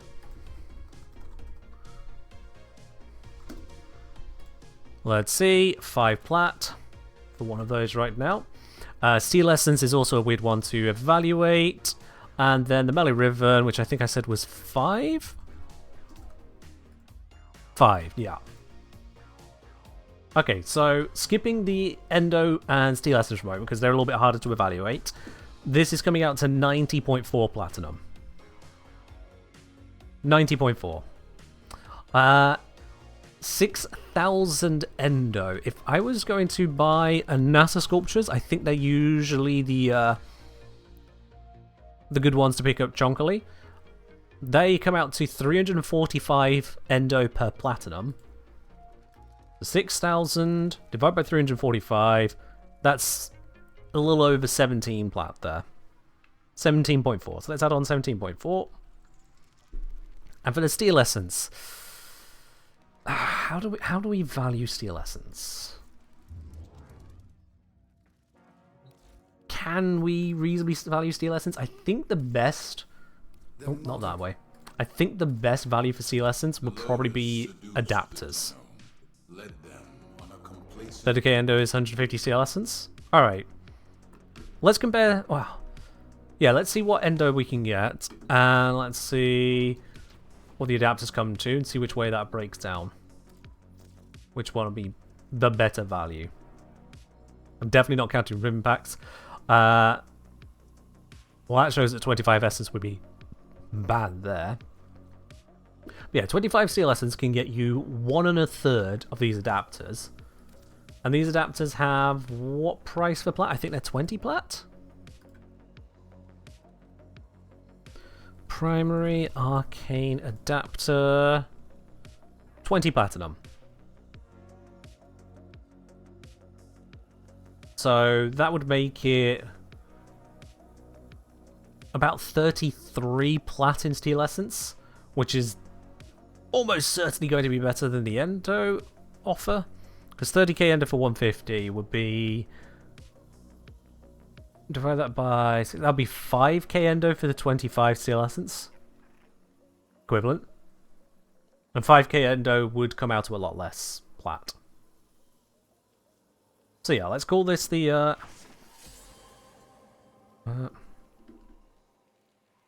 20 plat for one of these, and you can get 1 2/3. Adding on the plat value from those, then...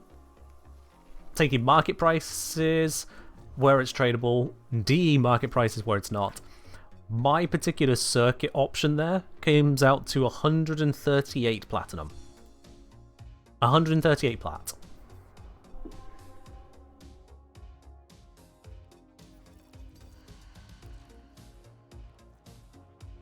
Tell me now, would you spend 3 hours grinding out 138 platinum, knowing that you can't choose what that platinum is spent on? You'd have to go through effort to trade it out for other items, and some of them you can't trade out. Would you want to spend 3 hours on 138 platinum? For context, relic cracking comes out to around about 100 plat per hour if you're doing it efficiently.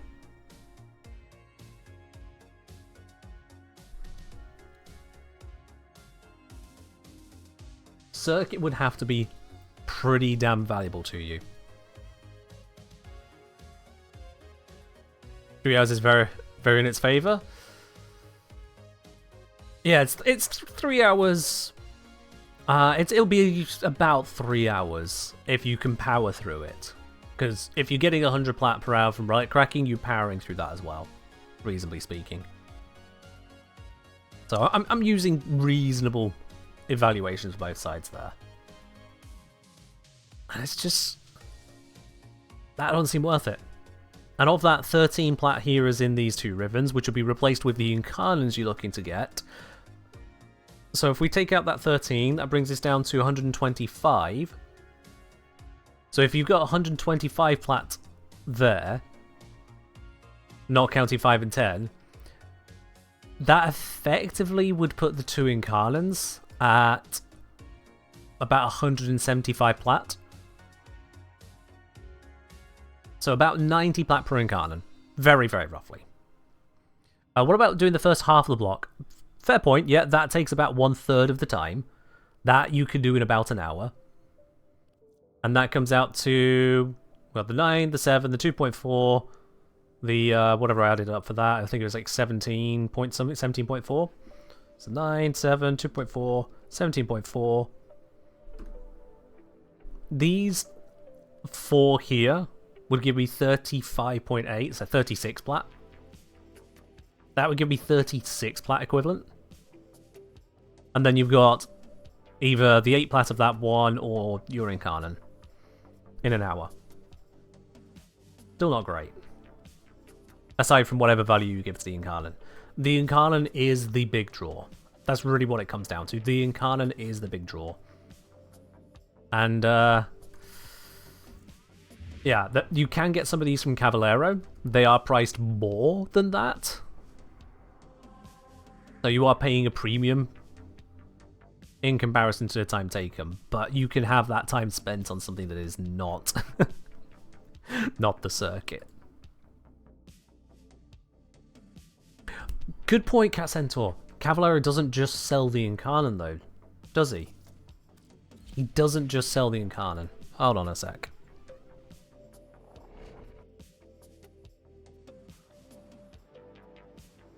Let's just travel down there real quick. Let's head on over to Cavallero. Incarnon Market. It comes with the Incarnon Genesis, the Pathos Clamps, the materials needed. So that so long as you have the weapon itself, bam, you have the Incarnon. Also, fun fact, for those of you who are happy to farm up these instead of buying them still gives you the materials. So technically, one-time purchase, you could spend 120 plat to get 20 Pathos Clamps. Now, I don't know if that's going to be remotely worth it to most people, but technically you can buy Pathos Clamps for plat. And it's 6 platinum per Pathos Clamp at that point, assuming the rest of that is of no value to you. So yeah. Only some of the weapons sold? These ones here. If you don't see the weapon you want here, tough. You didn't add it, and likely aren't going to add it there. Whatever. Okay. I know, right? I know. Later. So yeah, it's a bit of a rant, it's a bit of a math, it's a bit of both. You get both from me. The ultimate consideration there is that when it comes to the circuit, if you're not a fan of it, like me, if you find the area drab and cold and depressing, quite frankly, if you find the gameplay circuit there to be just unfun. I'm going to say it. For me, it's just unfun. The reward incentive does not pick it up. It just doesn't. Whether you evaluate it on the platinum level as to how much it's saving you or how much you could get from selling some of the bits and pieces, whether you look at it as to what you can farm out of it compared to elsewhere, it just doesn't add up. And it entirely comes down to the Incarnon grind. And because the other materials don't add up, the Incarnon grind feels that much worse. It just feels that much worse. Kobe Human saying, stacking up decrees is novel every once in a while, but it gets tedious by the time every weapon becomes an area clearing Gatling gun. Yeah, and that's the thing, is like, it doesn't have the replayability of a roguelite for me. Just stacking decrees doesn't connect in anywhere near the same way. It's not like on playing through a Slay the Spire run, I would just care about stacking relics. There's the deck building, there's the combos, there's the different styles of approaching it. I don't feel that in the circuit. I don't feel like I'm building any kind of deck or any kind of set. There are synergies, they only go so far, and ultimately ends up just feeling a bit naff. And certainly if those synergies don't pop up, you just go, welp. Well, this is a fun way to get an Incarnon. Yeah. So yeah, not great. Not great. Synapse. So this is where I'm... I gotta sneeze, come on. Oh, don't do this to me. Just, if I'm gonna sneeze, make me sneeze. Damn it. I can feel it building at the back of my nose. It's like, just let me sneeze. That doesn't make me sneeze. It's Aki. Thank you very much for subscribing with your Prime. Welcome into the channel proper there. Enjoy your lovely blue sub badge, your emotes, your access to the supporter T-Lounge over on the Discord, and no ads for you. Cheers. Ooh.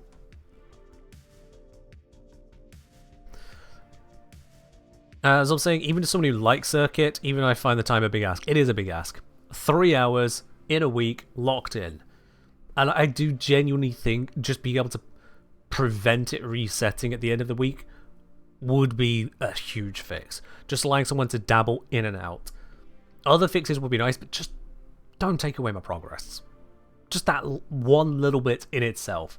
Let me pop in, do a few bits, pop out over the course of weeks if it really comes to it. But for someone who's looking to hard grind it, someone who's wanting to catch up, even that wouldn't fix it. Even that wouldn't. That's very much a patient gamer fix, and I know some of you don't really fall into the category of patient gamers. Okay, so coming back onto this here, a Bane mod can go over this slot here. It is a bit of a flex slot. I've got it set up for the viral electric approach at the moment. That did work quite well as a self primer. There is a potential to go for more power by stripping this out, although we would lose a whole bunch of status in the process. But I could strip these out and I suppose slap the electric variant in, have a mod slot open. That also could be a Bane mod. That could be a Serration mod, quite frankly. Not that it would do amazing. Or Galvanize Aptitude, again, wouldn't be amazing. Probably would be. It would be better than Serration. But yeah. There is the technical possibility of Galvanized Scope, because we are aiming for those headshots and continue aiming. So Galvanized Scope has theoretical value to us here. In terms of maximum output, this gives 200% total on the headshot kills, plus the 120% on just headshot without kills, for plus 320%. But with critical delay already in here, we're already at functionally 300%. I think if we do have a external viral primer, that's probably going to be the way to go.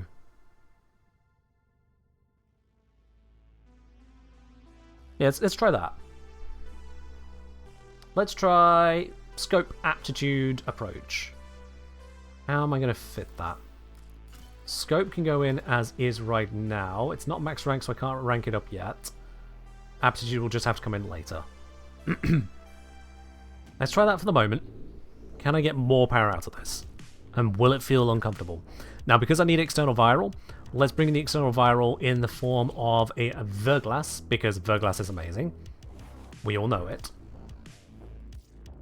There we are. Do I think DE should add the other 3 Archon shards to the EDA reward list? The other 3... Oh, you mean like the combined shards? Honestly, that's not really a focus for me. I don't really have a horse in that race. The 3 combined shards are pretty niche in their use cases. I know there's the purple one for melee crit damage being twice as powerful as the red shards, but otherwise they are pretty niche. So I don't really have much of a horse in that particular race. Bite, cheers.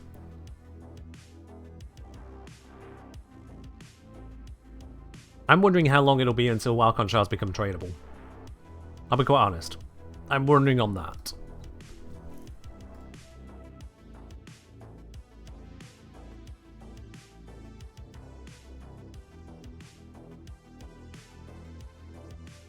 Yeah, fair enough, yeah. If you don't like priming, you don't like priming. But I can't ignore it as a feature because it does make things more powerful. It's just a fact. It makes things more powerful.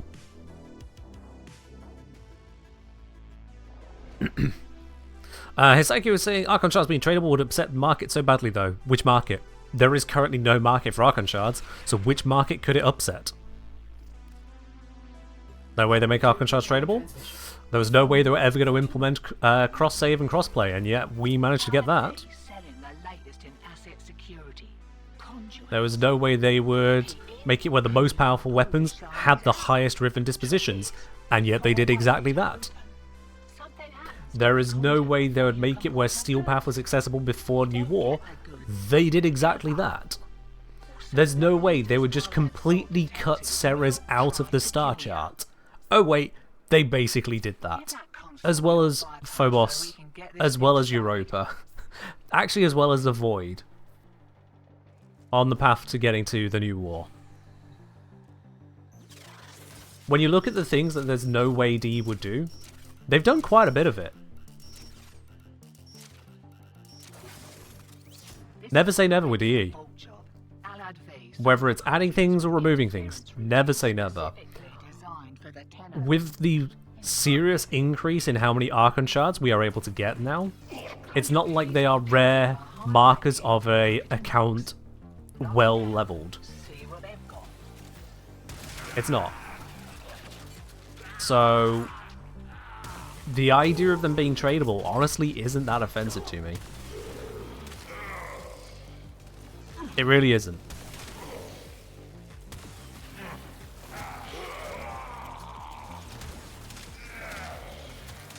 I mean, what's the reasons they shouldn't be tradable? What's the reasons they shouldn't be? I'm open to suggestions. What's a good reason that Archon Shards shouldn't be tradable? Is it because you feel like the max builds would have to use them? People use them already, so that can't be it. Would it be it would allow people to catch up? Well, that's not a bad thing. Would it be that people might sell their Archon Shards? Well, if they don't want them.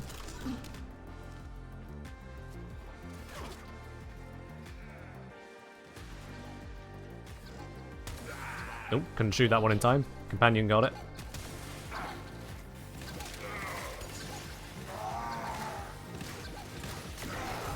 I mean, that did kill. That did kill.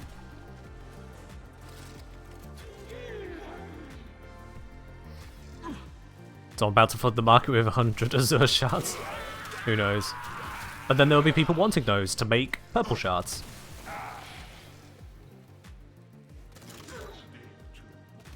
If it's still just Archon Shards... No, sorry. If it was still just Archons for shards, I'd have been against it, because it would be a bad band-aid for Tau drops. Oh yeah. Yeah, if the drops were still so exceedingly limited, like they used to be, where you basically got one low chance at a Tau per week, yeah. But now there are multiple ways to get Taus, including fusing normals into Taus, where if you do everything, the average comes out to something like 6 Taus per week. A Tau a day. And some people will receive those rewards and be like, I don't actually need this. So like, would it be that terrible?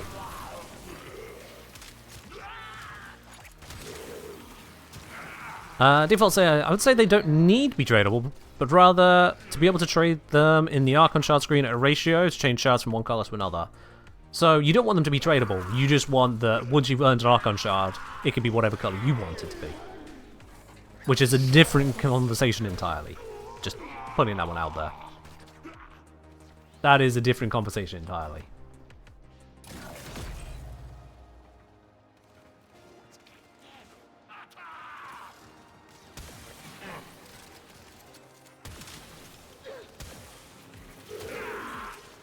About the only thing that making them not tradable seems to do, in a potentially positive light, is make sure they don't have a value. Ironically enough. People can't go, what is the plat per hour of doing EDA? What is the plat per hour of running an Archon hunt? Is an Archon hunt worth the amount of plat that you can get from it? Because if it's tradable, it's a commodity. And if it's a commodity, it can be evaluated, priced up. And that's about the only positive I can see to not making them tradable. Is that people won't price it up and decide if it's worth it monetarily. I don't know if that's enough.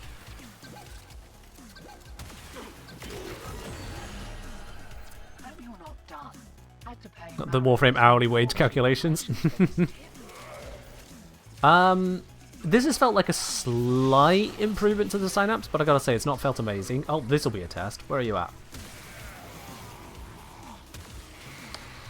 Don't mind me, I can't aim when you buffeted around. returns. Dig in. Come on, man, stop going invulnerable. Thank you.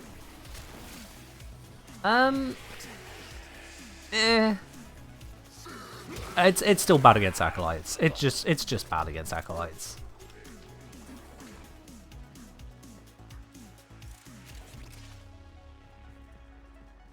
From Martin, Ek Engineer, been a long time, been a long while. Stay curious.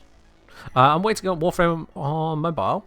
Being a dad can't allow me to sit with a PC to enjoy this game for long hours anymore. Fair enough. It's already onto iPhone, iOS, but I don't know where things are at with Android. I'll be honest, I have lost track of it because I don't do mobile gaming. Yeah, fair do.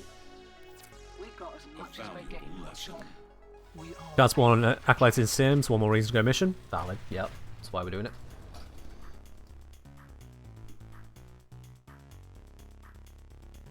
As I'm saying, I don't think they need to be tradable as I'm happy with the system right now, but it's mostly defense of the word needing trading, not that it shouldn't be there, period. Yeah, again, it's easy to throw out the word need as if it makes a point. Here's the problem with saying the word need. In a conversation about should Archon shards be tradable, and would it be a problem? The word need is acting like we need the video game. Because right now, I could do this. And you see how much it doesn't matter. I didn't cease to exist. I was just off camera. My life did not implode for not playing the video game. Need is a useless word when considering how to address certain mechanics in a video game. We don't need trading at all. We don't need Endo to be untradeable, because we can trade things that give us Endo. Need is a terrible word. When it comes to these kinds of discussions, it's a terrible word. Instead, it's more, where do the pros and cons lie? What value is provided by a change? And what consequences are provided by a change? Need doesn't answer any of those questions unless something is actually needed, like for example a needed change to Wukong's running around the map with the Kuva Brahma, obliterating everything so quickly that if you don't bring the Kuva Brahma Wukong, you didn't get to play the game. That needed addressing. That definitely needed addressing. But that was a fair use of need because there was a need for allowing us to play the game in a public lobby again, in a way other than Wukong Brahma go burr. Oh, what a time that was.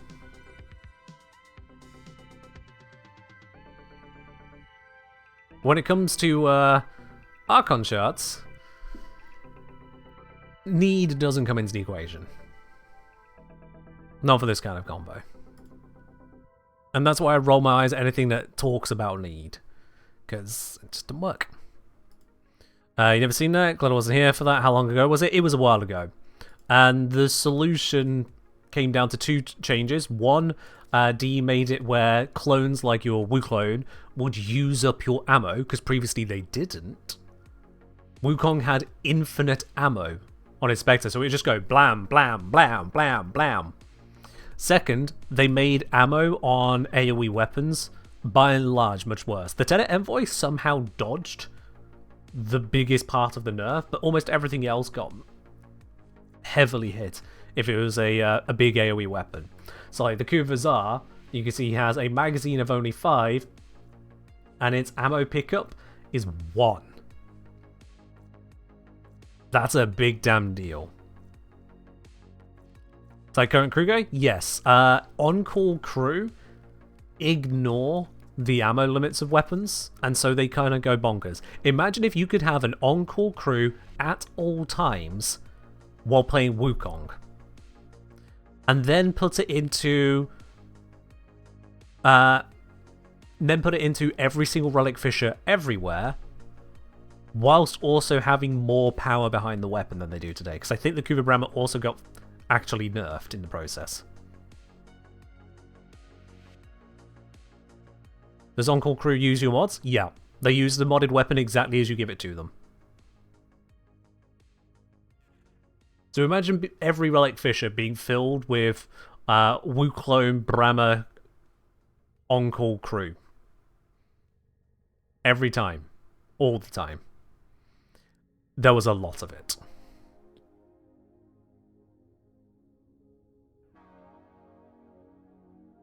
They must have fixed that in like half a day.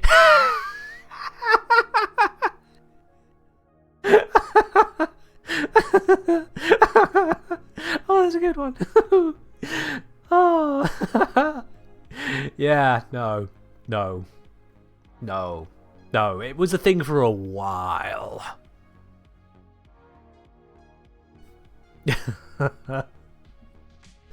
Oh, joy.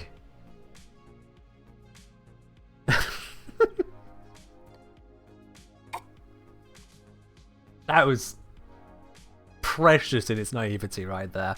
I can only imagine that wasn't naivety and that was just straight for the bit, because oh boy. Oh boy. Yeah, no. It was a while. Didn't I make a video about it? It was that long of an issue? Fairly certain I made a video about it. Hold on, let me have a look back through the archives here. Go into my studio, go into content, go into a fit of rage whilst I wait for it to load. There we go. AOE. I mean, yeah, I did make a video about it. It was a 21-minute video titled "The AOE Meta Has Gone Too Far." Yeah, I made a video about it, and this was August 2022, so it's 3 years ago now. It's one of my most disliked videos. 5.9% dislike. One of my most disliked videos. You gonna go watch it now? Oh, it's an older video. Be prepared for older engineer quality. Yeah. Now, D didn't change the game based on just my video, of course, but they did change the game in response to the community's response to the situation. Because it was destructive to the gameplay. My penalization on Incarnon? A surprisingly powerful gun that makes every part of Galvanized Aptitude painfully visible. Yeah.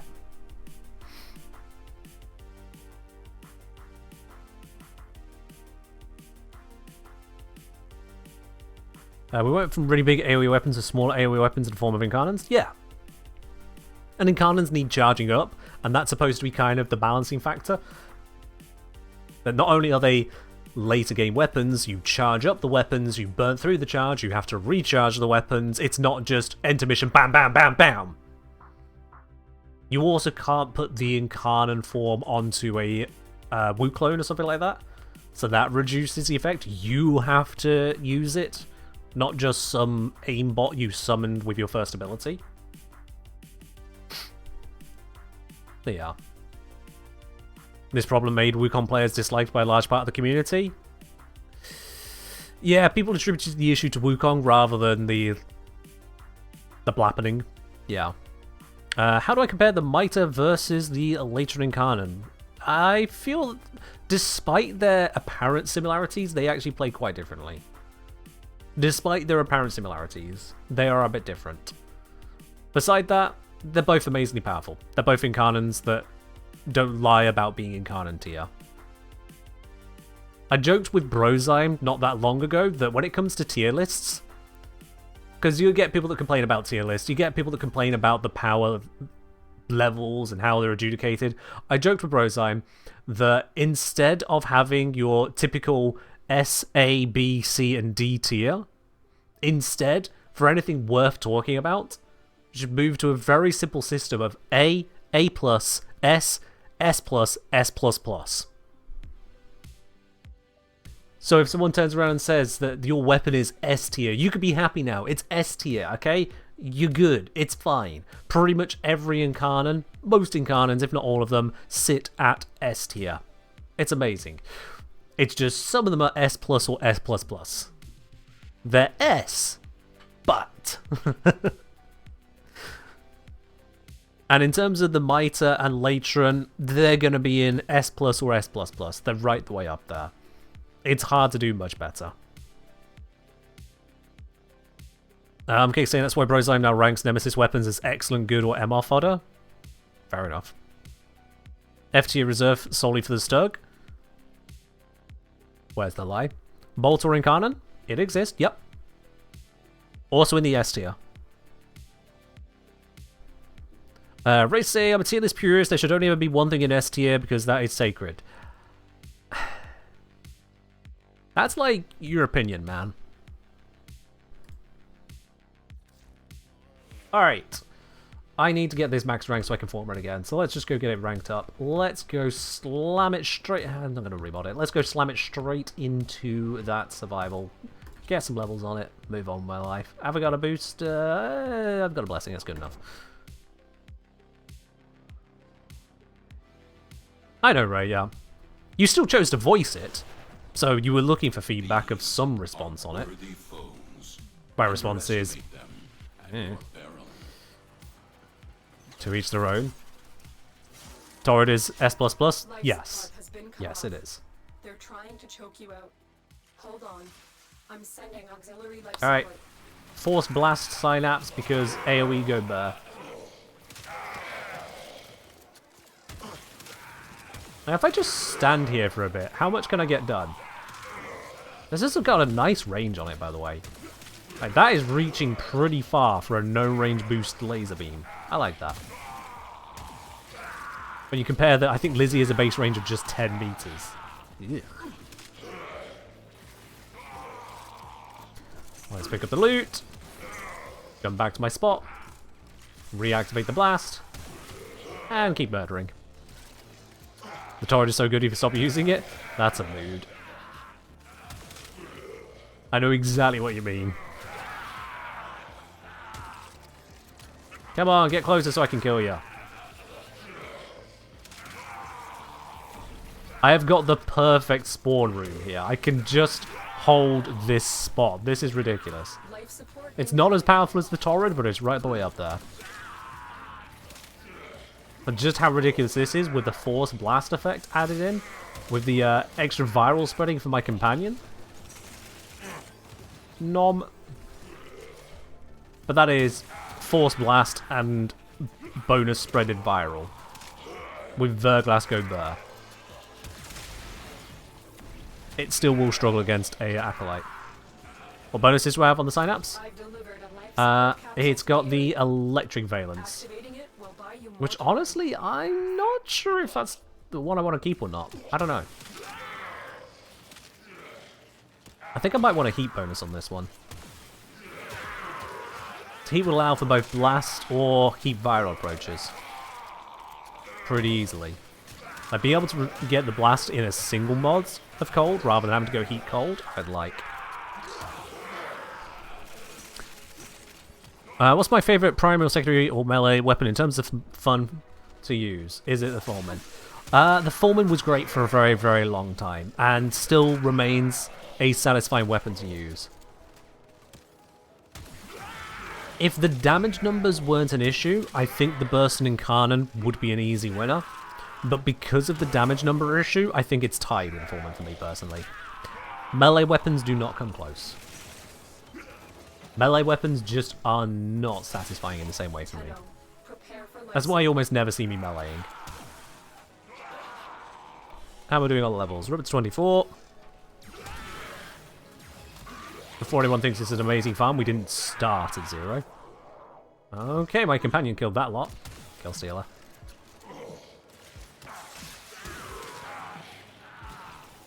Oh, hello. Where are you? Where are you? There you are. What was that about? Oh, my companion did it again. Delivered another life support capsule. I just look away to kill one guy and my companion goes, alright, I'll kill the other 100 on the left. I can't compete with that. How many kills are mine and how many kills are its? I'm trying to level up here. How do you compete with AoE? You don't. This just proves it. I am being outgunned by my companion. My companion.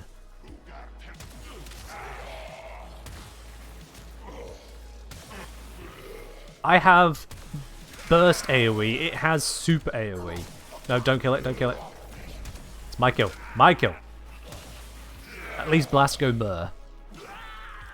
Oh, damn it. It succeeded again. Oh my god, the cascade just keeps going. How many waves are you going to kill? No, no, no more cascade. I mean, I'll take the loot. That's nice, but yeah.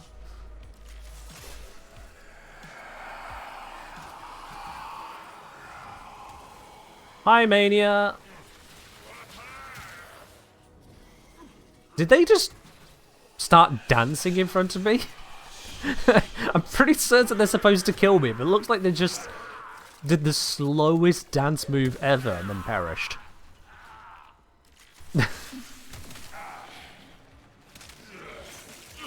Just the world's slowest. What's up? Then just nap time. Well, Verglas did it again. I'll wait for the next wave of enemies. Dev stream code to make enemies dance slipped into main build. Ah, that's what it was. Yeah. Sorry guys, I need to turn off dev mode. I keep on using all of that infinite endo I have access to. And god mode on Lavos. This is why I don't usually die as Lavos. I'm actually just streaming on the dev mode build. It's all a fraud. If you ever struggle to keep Lavos alive, that's because you're binge baited. Lavos actually sucks. Don't clip that.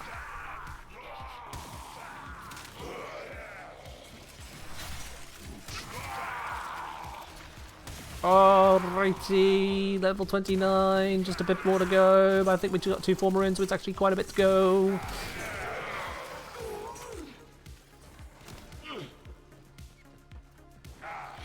This should be an augment for Octavia? What? Oh, the dancing thing. Yeah. I get you.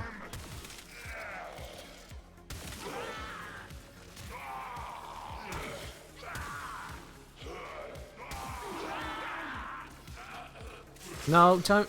I was waiting for them to get in range. Damn it! Damn it! Damn it! Damn it! Holy shit! I just completely annihilated an entire generation of them. Shit me.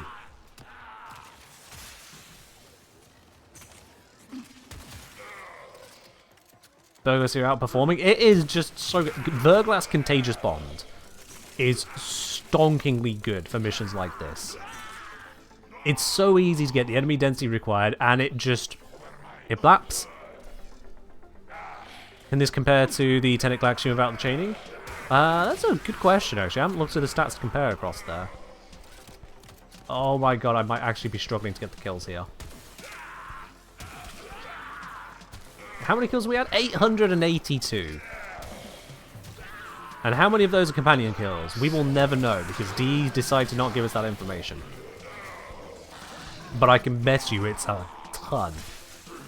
Every time you see those damageless lilac ticks pop up, that's my companion just popping off. Look at that! Just, it's insanity.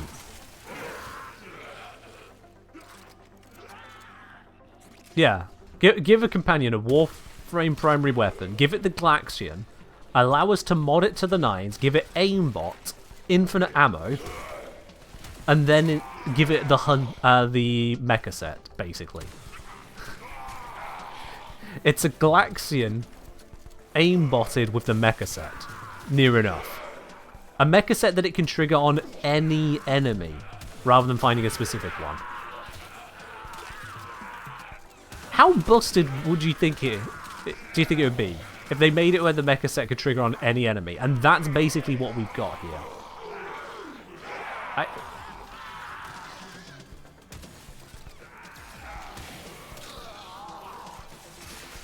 Glass go there. Oh, and whoever that was just perished as well.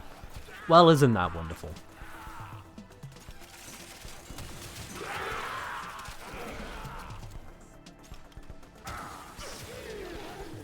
I love the Glass. It's so strong. Now imagine if companion weapons had arcanes. Oh god. And I suppose it does help that I'm using my primary as well. So I think it's also getting the galvanized chamber buffs. Yeah. Did we figure out some tech with Synapse? Oh, no. This is just companion go burr. I'm just leveling it up in a surprisingly inefficient way despite the kill rate. Because so much of it is companion go burr. I see that bubble. You can't fool me.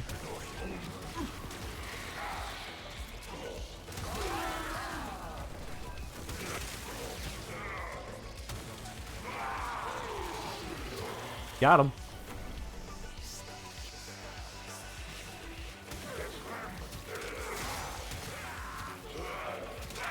I wouldn't say that was much better against the Acolytes than before, but it was an improvement. This is definitely a weapon that benefits from the Galvanized Scope mod. I'm surprised that it benefits quite as much as it does. I didn't expect that when I first looked at the Coda Synapse today, but it is one that benefits from it.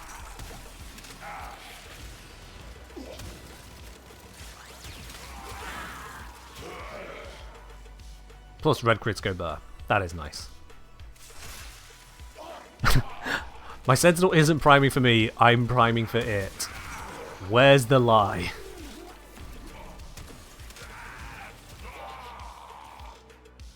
We there yet? Nope. Because I'm fairly certain I have 2 former in this, so I can get it to 34. Right? Look what our Tenno operative just found. Yeah, we're only at 32 level. For affinity gain.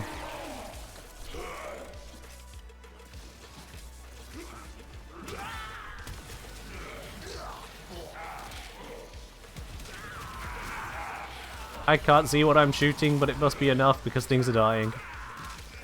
There was a Jade Eximus. Was. Wait. Have I only formed it the once? Oh, shoot. We're maxed out. I thought I'd formed it twice already. Oh, God. Oh, God. All this life support. It killed something here. I just want to be clear about this. This was my companion's doing. Alright?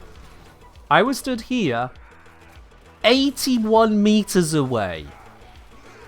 81 meters away. It killed something. Enough for me to pick up the life support from it.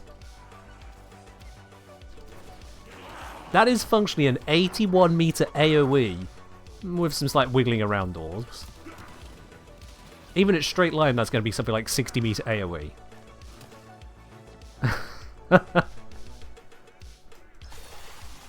Bonkers.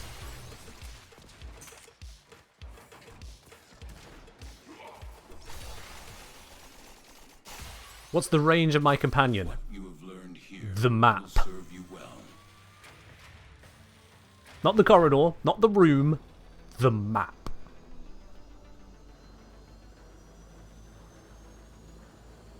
Ah dear. Anyway, we got the levels up on the Coda Synapse, so it's ready for another former. You've just handed in your thesis to uni. Ooh, Zellion. It's time to be free. It's time for you to have a 24-hour LAN party, because you know you got to do it. It's the correct thing to do after handing in the thesis. I hope that you get the results you're looking for from it. Fingers crossed. Because I hope it does a lot better than mine. Kinda hard not to, I'll be honest. Alright, there we are. That is forward, and I happen to have just enough room to put this in. There we go. Don't need to 5-form of this, unless I wanted to change the element freely, but yeah, so that was all done without Galvanized Aptitude. So now we can probably get a little bit more damage out of it, although it's still going to be additive to Deadhead, I believe. I haven't checked. I'm like 99% certain it's going to be additive. How often do I use the Exosoto weapons? Me? Almost never, I'll be honest. I know that I can use things in there, but like, what would I want on it? Rifle ammo mutation? That was fine for ammo, plus I play level, so do one. Ammo drum? Absolutely not. Accuracy, recoil, pointless to me. Sinister reach with a beam length certainly has some value here, because that would increase to 44. This is a rare case where there is a value potential. But that's about it. Why do I have two? Huh, okay. But yeah, otherwise people usually go, hey, Vigilante supplies, so your crit can be, instead of 120%, it can be 125%. Yay! Yeah. Isn't it one that gives you multi-shot whilst aiming? Multi-shot in the Exilus slot? Ray, what have you been smoking? Oh, movement speed. You don't... MS for movement speed? There you are. But do you need 20% movement speed? Yeah. Now, honestly, I do think that Sinister Reach, because it's a beam, is an easy, simple pickup. It's got the correct polarity for it. When was the last time genuinely you looked at a weapon, you decided on the Exilus mod it needed, and the polarity matched? This might be the most amazing feature of the entire Coda Synapse. Not its damage output, not its crit stats, not its innate range, not its valence bonus, just having the correct polarity. It's beautiful. And only ruined by the fact you still need to 5-form of the weapon if you want to be able to switch elements on a whim. You still need to 5-form it. They got us with that one. Ah! But seriously though, that's nice. It's the correct polarity. It's the way it should be, damn it. 90% of the time for people slapping in Vigilante supplies? Yeah. I get that it's 5% crit chance. It just doesn't feel worth it. There's 5 percentage points if you're at 100 or higher crit chance. Below that, it's 5 percentage points divided, multiplied by your crit chance. So it's up to 5 percentage points. If you're at 120% crit chance, it is effectively the same as 125.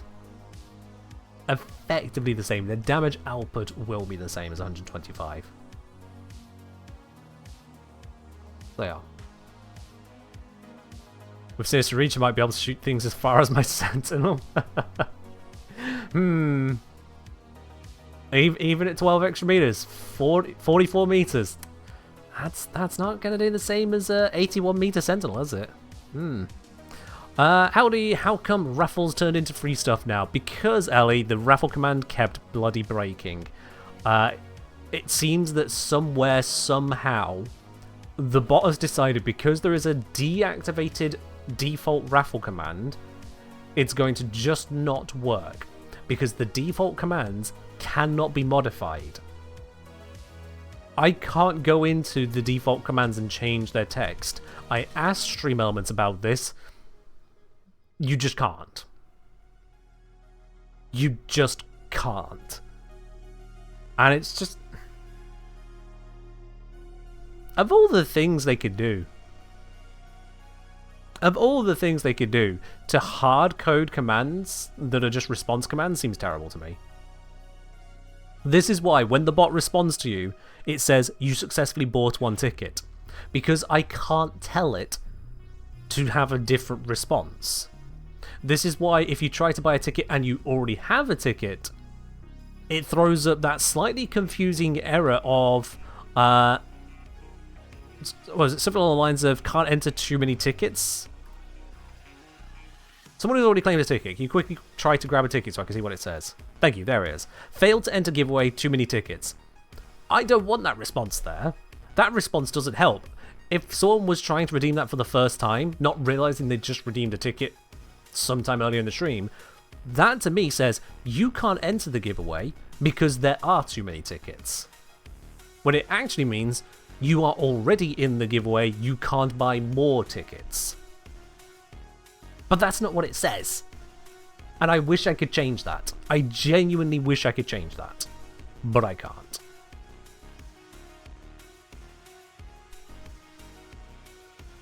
You mean it's too many people have entered? Yeah, that's how I read it.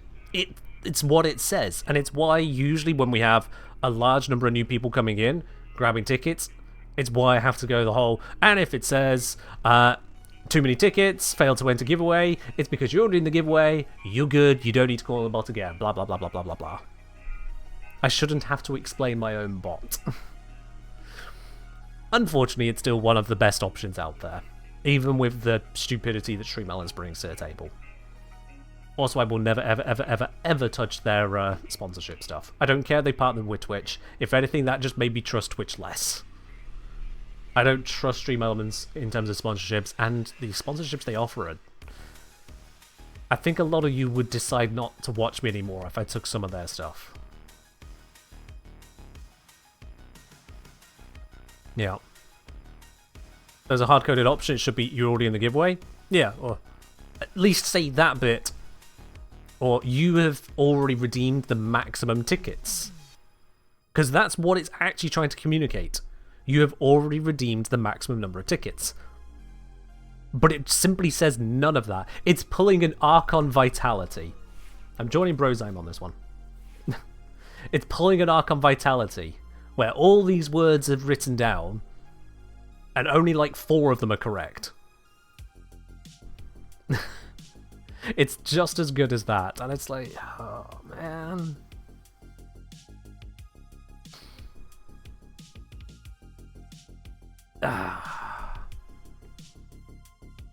Raid Shadow Legends sponsor stream on a Variety Friday? No. If only it were as bad as that. I mean, what was the most recent one Stream Elements was trying to get me to do? Let's have a look here. Come on, what popped up? Well, there was... I've got rid of most of them now, so at least I can't just read them off. But one of them was Monopoly Go, which should probably tell you how I feel about it. In case you've never come across Monopoly Go before now, I want to be very clear. 1, it is Monopoly in brand name only. 2, sucks. Now.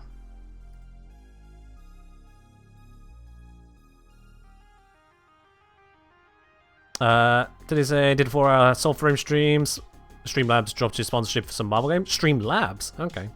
It makes sense they get in on it as well. Monopoly Go is a new low for sponsor streams? Yeah. I took a peek at the Monopoly Go subreddit. A good test of a game, surprisingly, is actually go to the subreddit and see what people are talking about there. I know people talk about how Reddit is a cesspool, blah, blah, blah, blah, blah. It is actually a good litmus test for the kind of community and kind of focus that the game generates. I looked at the Monopoly Go Reddit, and it was just all about the acquisition and trading of stickers.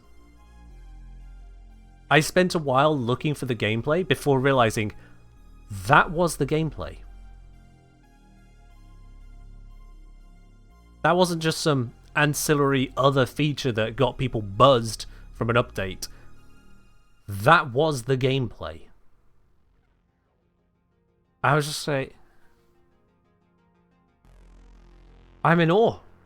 I'm in awe that the game entitled Monopoly has managed to somehow become worse than Monopoly. It was impressive, honestly. So yeah.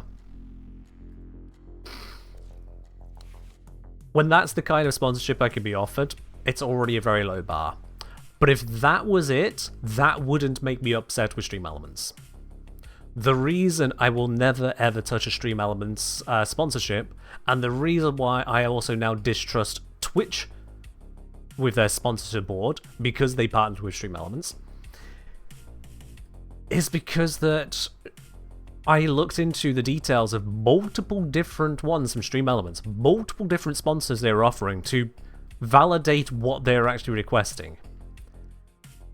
Multiple times over, not every time, but multiple times over, the information on their dashboard of what was required of the streamer was different to the information in the contract. Materially and significantly different. Now, you may have come to this channel and somehow come to the conclusion I'm not a stickler for the details. If you have somehow come to that conclusion, how? I am a stickler for the details. I am a stickler for contracts being accurate and correct, because at the end of the day, those are what defend any party against grievances and issues that can arise from any kind of collaboration or business work. So to have a contract that just does not match their dashboard means that I could meet the contract terms and fail to meet the dashboard terms, or vice versa, and those can be played off of each other against me. And to meet the criteria of both will be to work beyond the spec of either, to beyond the pay of either. So, that's a good way to make sure I never want to touch anything they offer. The combo of crappy mobile games, and really only crappy mobile games, a structure which is actually much more akin to, what do you call it, commission rather than sponsorship, and then the contract snafu. Contract just being wrong. Or rather, contract dashboard mismatch. No bueno. It doesn't matter what company someone may represent. I will turn down any company for any offer if their offer includes a contract that is bad for me. Anytime. It could be DE themselves. If the contract is crap, I'll just turn it down. It's the only smart thing to do. You sign a contract that you don't want to sign, you're just being dumb. You're going to only hurt yourself. Don't be dumb. Don't hurt yourself. Speaking of not hurting myself, let's take Verglass off of here and try and level all this up again without having the contributions of that. Yeah. These foes deserve your respect. Tedenzio saying, I don't think I've ever played that way, but I've heard that rules as written Monopoly isn't as terrible as what most people play because they don't read the actual rules. Okay, that is a big bugbear of mine, and you are absolutely correct, because I have played rules as written Monopoly and rules as written Uno. Although Uno having the rule of you don't stack things is kind of stupid. But aside from that, oh, Blast is so effective on this gun. The clearing out groups, it's just, oh, I know I've Valence fused it, oh. But yeah, I have played rules as written Monopoly, and you can finish that game in like half hour. Seriously, if people are playing to win and are playing the actual game, you can have it done in like half hour to an hour. But that only makes it not drag on. It's still Monopoly. It's still a fiercely chance-based game where your decisions are minimal, your options are limited, and ultimately the game will kingmake someone. If there are enough players in the game where a kingmake cannot happen, then the players will kingmake someone. And most likely that will not be you. Life support on the way. It is not a great game at all. It's a simple game, and that's why a lot of people play it. It's simple. Roll the dice, move around the board, something happens. Yay! If you can buy a build, why not? It's a simple game, but it ain't a good one. Surprisingly, and this is tooting my own horn a little bit in terms of development, and surprisingly, I did manage to make Uno Monopoly, or Unopoly, work. And when I say work, not only did the two actually manage to come together into a playable game, it was better than Monopoly. I am not just joking with you right now. This is not a bit. Uno Monopoly genuinely was more fun to play. I played it at Christmas time with my brothers and brother's partner. Or one of my brother's partners. And we genuinely enjoyed it. Monopoly is just Monopoly in a different language. Ha ha. But no, seriously. The way it would work is that instead of rolling dice, you would draw 2 cards from the Monopoly deck. And you would play out a turn based on how what those 2 cards said. But those 2 cards would often give you choices. If it just gave you 2 numbers, like you drew a 7 and a 2, congratulations, you just rolled a 9, you move forward 9 spaces. That's it. That's what you get. But if you drew special cards, then more things could happen. Different things. If you drew reverse and a number, you could choose to either go forwards or backwards the amount you just rolled. You choose. If you drew wild card and a number, you could either go forwards a number of spaces on the number, or take a chance. You get a choice. If you got skip and a number, you would only move forward the number amount, but the next person only draws 1 card. So you've now weakened their next turn. How would Uno Reverse interact with the Go space? Exactly the way you would hope. What's that? It's the very first turn and you got reverse and 1. Cool, go back 1 space, you land on Mayfair. Next turn you pass Go. Yes, exactly that can happen. If you drew a plus card, you would then draw as many extra cards as the plus card says to draw. So if you had a +2, +4, you would draw 6 additional cards. You would then discard all plus cards and play out the turn based on the remaining cards.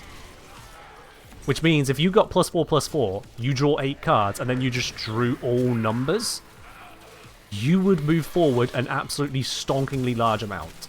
Yes, that would happen. Or if you drew a shitload of numbers and 1 reverse, you could choose to go forwards or backwards a ridiculous amount. Sure, why not?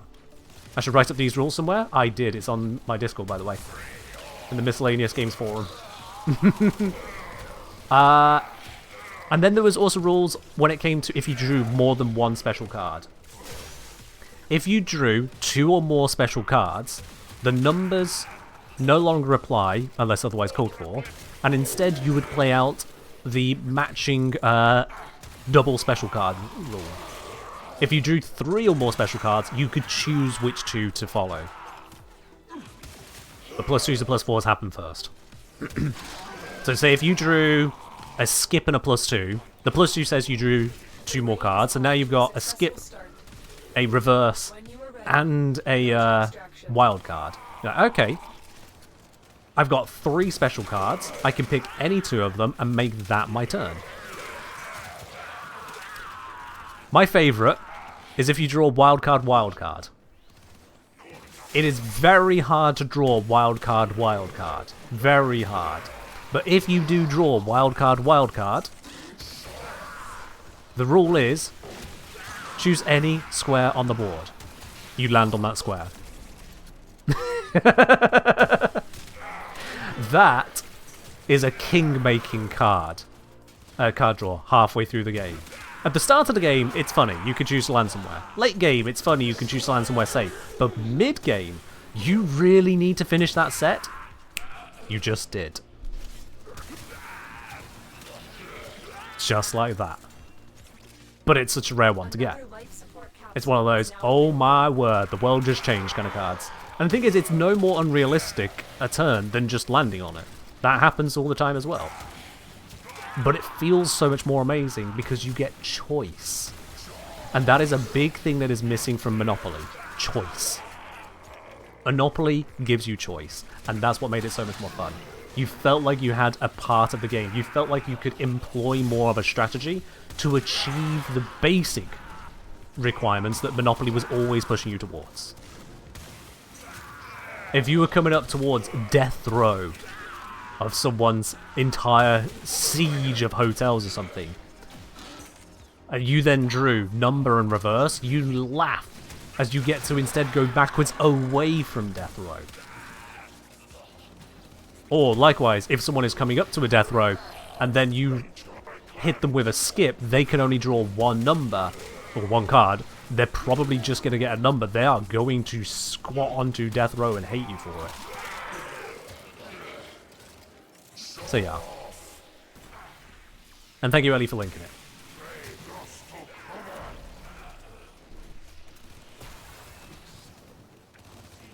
So yeah, Monopoly. Genuinely an upgrade to Monopoly by giving you randomized card draws in favor of dice, and those card draws would lead to a far more engaging gameplay experience. But it's still Monopoly. The rest of Monopoly rules you still play by the book. It only changes the dice and how you maneuver the turns. Also, fun fact, in the rules of Monopoly, if you land on one of the utilities, if that person owns one of the utilities, you pay 4 times the dice roll. Or if they own both of them, you pay 10 times the dice roll. If you manage to land on that with a whole bunch of number cards, say you end up drawing a 9, 8, 7, 6, 5 because you got +4 to something. So you drew 5 cards, you landed on it with a total move distance of 35 in that case. 10 times that value is 350. That is nearly 3 times as much as you could at max ever pay from a dice roll. And that's just hilarious. It makes those utilities potentially more powerful, and that's also grand. Is Galvanized Scope making the red crits possible? Yes. And I'm doing alright. Thanks for asking. Hope you're doing well yourself. Yeah, honestly, the red crits on this, just the sheer power of Galvanized Scope, because we can so easily aim for headshots, it's worth. The power spike is worth, because we don't spend our multi-shot to get this. Acuity, looking at you. Big worth. Still not quite reached the level yet. Oh, this ran out. It's just much more powerful with the guaranteed blast. Lavos makes this weapon sing.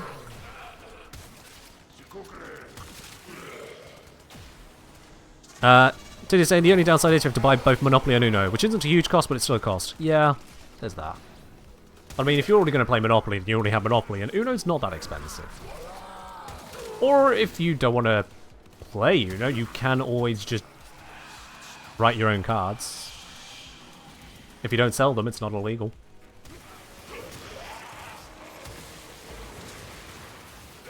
But yeah.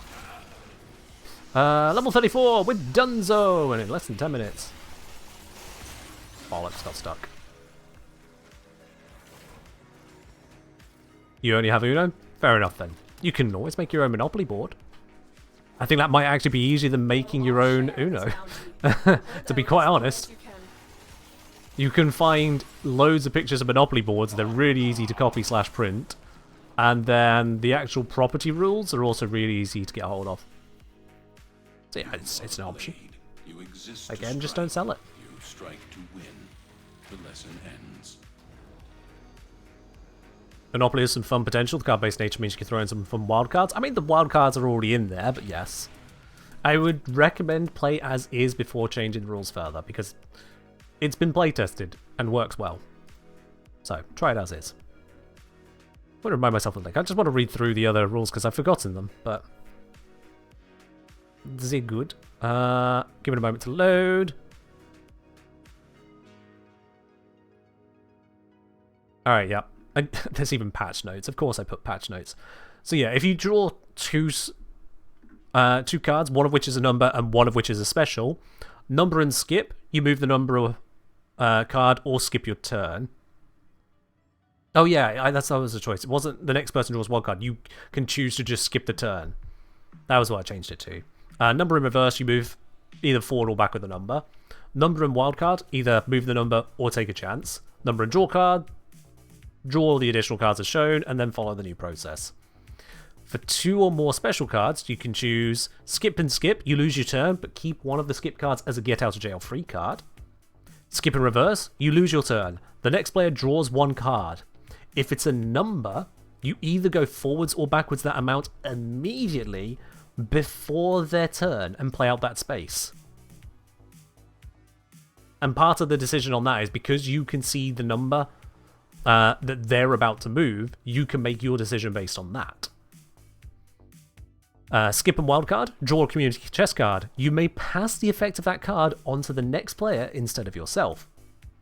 Reverse, reverse. The turn order has changed direction in Monopoly. Draw 1 more card. If it's a number, go backwards that amount. Otherwise, go forward spaces equal to the number of players. It's a weird one. Reverse and wildcard. Choose a player. You swap places with them and act as if you just landed on that space, including putting you in jail, paying rent, or drawing a chance card. The other player just arrives at your old space without action. Neither of you pass go this way. Wildcard, advance to any space on the board. If you advance to go, collect $200 or whatever it is in your currency. And then any special draw card, or 2 draw cards, again, follow the draw thing. So yes! All the rules are there, all the possibilities accounted for, and it actually works. It genuinely works.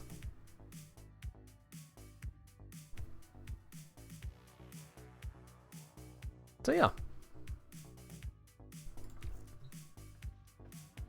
If you want to make Monopoly a little bit more interesting for your family, make it Unopoly, and just stick to the rules otherwise.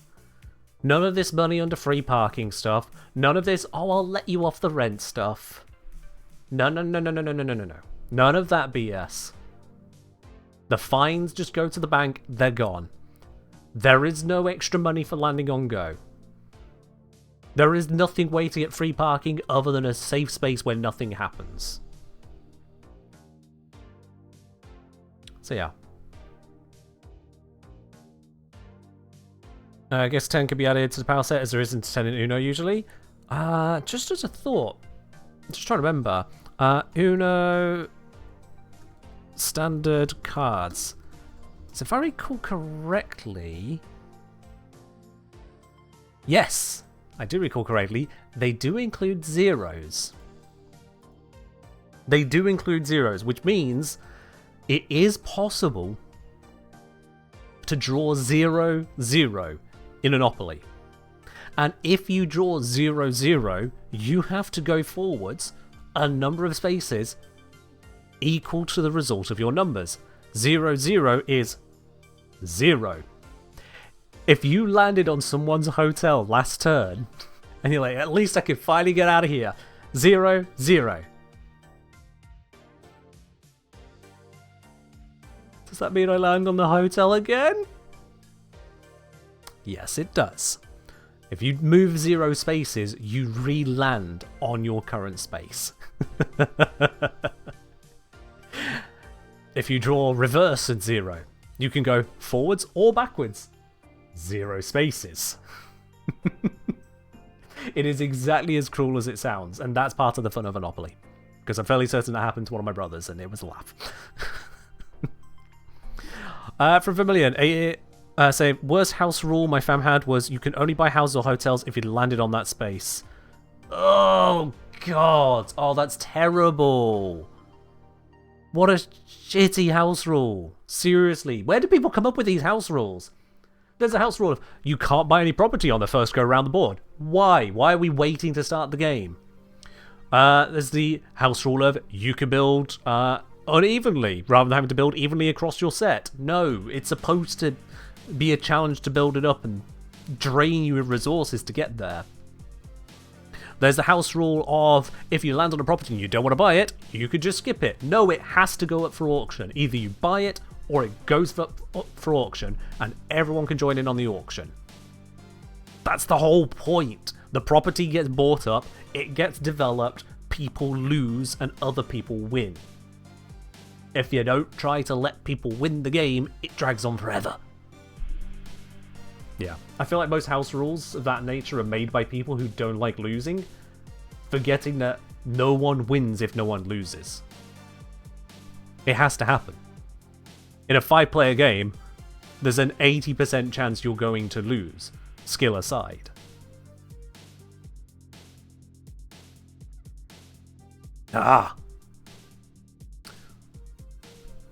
Byte say, only house rule I played was you can punch someone if they buy a hotel. That just sounds toxic. Ew. Didn't say the house rule of you can only buy properties you land on is how I was taught the game was played. Finding out there's meant to be auctions was kind of a big shock. Yeah, it was a big shock for a lot of people. I learnt about it. Oh god, this is going to show my age. I learnt about the auction rule from playing Monopoly on the PlayStation 1. Not even kidding. Oh dear, let's go back a bit. From playing on the PlayStation 1. It had some cute little animations. It was cool. Wait, Monopoly, is that old? Monopoly's older than that, Squirbo. Monopoly is older than that. You didn't know the PlayStation 1 had Monopoly? I know, right? Yeah. Yeah, Monopoly is so old that I hope we still have it. Let me see if I can find a picture of the old Monopoly set that my folks have. I guarantee if I Google old Monopoly sets, I'm not going to get old enough. I need to go further old. Older. That might be the one. Oh, there it is.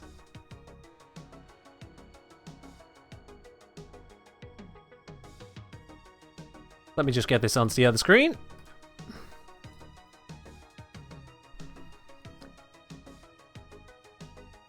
This old.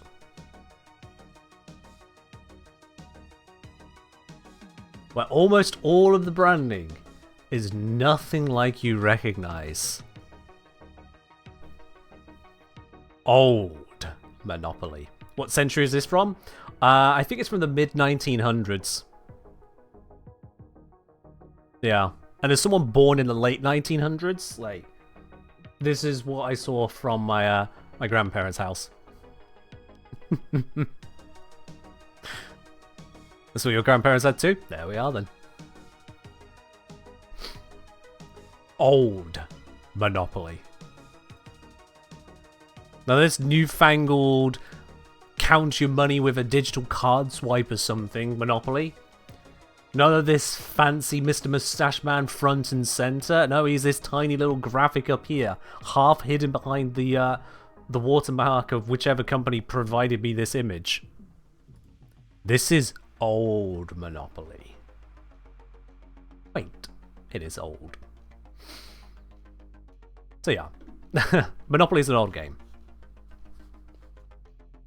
Or at least Monopoly the game is an old game. Monopoly the action? God, that's always been around.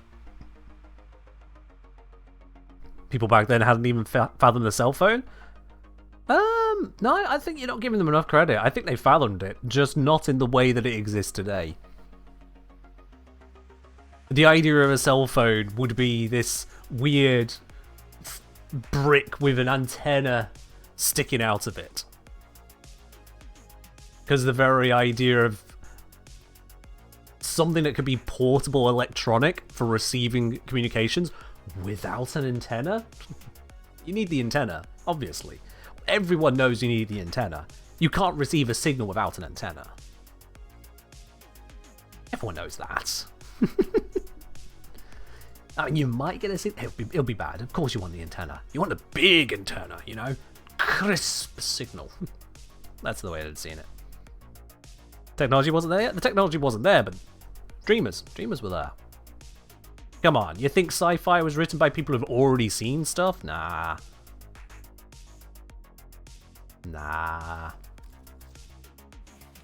Alright, Synapse. Let's see about slapping a thing into you. This one is strictly not necessary, but I'm doing it anyway because then I can get the Sinister on it. There we go. Oh, I don't have these. Where do you even get Exilus weapon adapters? I've completely forgotten where you get these. Exilus weapon adapter. Blueprint from any faction syndicate 75k standing. Okay. And that 75k standing blueprint is going to cost a former. You know what? Not worth it. I'll just spend the plat. I'll just spend the plat.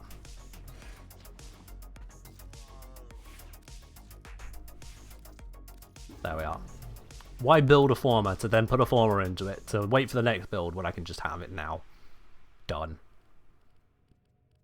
Yay. Alright, Sinister Reach. There we are. Job's good in. So this is giving me a entirely electric focus right now because of the electric bonus on this. I would want that to be heat, and because if it was heat, I could go for a Hellfire approach. I'm gonna do it like that.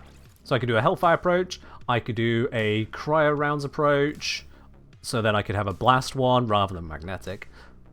Nothing wrong with Magnetic, but it's not the right one. The Blast if you're dealing with groups, Heat if you're not dealing with groups. And you can use a Primer, Companion or something to provide the viral where you need it. Not worth a former of 220? Yeah, these are very special former. They were provided to me by a viewer, which makes them special. I'm not going to throw them away on silly stuff. But yes. Overall, Coda Synapse, it's looking workable. It's not the most amazing weapon, but when you start giving it some buffs, it can still get work done. There was a question earlier of comparing it to the Tenet Glaxion. Let's see here. So Tenet Glaxion, higher magazine, but also longer reload. No punch through, beam range ever so slightly shorter. Massively lower crit stats for a massively higher status stat and a bit higher base damage. Interesting. Half the crit chance, but for nearly triple the status. Because I wouldn't say the status is holding back the Synapse that much. I suppose if you want the AoE from Blast, yeah, you kind of do. And Glaxion chains? True. Actually, wait, yeah, there is that. Glaxion does chain. You're very right. I think it's a 50% and 25% chain. So overall it's about 75% extra, but also triple the status again. So if you did go Tenet Glaxion, Blast Glaxion would probably beat out Blast Synapse. Heavy emphasis on probably.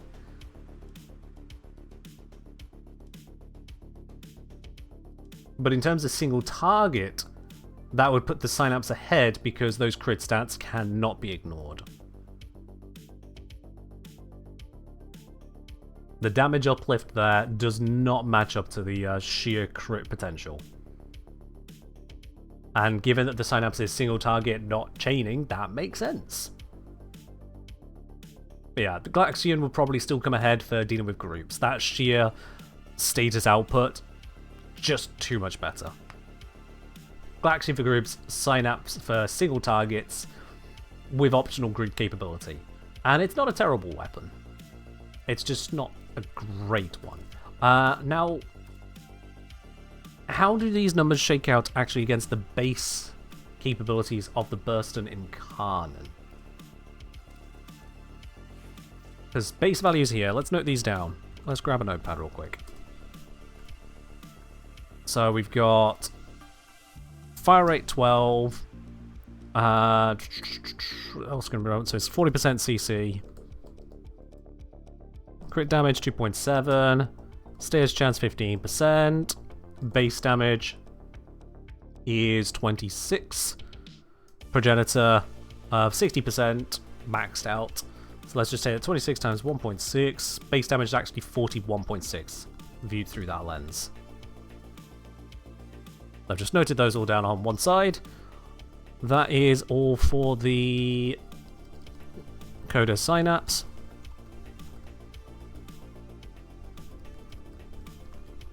There we go. And now I'm getting ready to note down Bursting Incarnate bits. Let's have a look here. Bursting. Cool, that looks like a testing one, so I can just chuck those away. So with my setup here, Incarnate form is where it matters. We don't care about that weak other form. 50% crit chance. Fire rate is currently up at 20. The 32 is from Companion. Crit chance 50%. Crit damage 3.0 times. Status chance is at 30%. And base damage... for a single target, we can say 55 plus 55, 110. Oh boy. That does show the difference there. Let me, again, bring this on screen. Zoom it in a bit.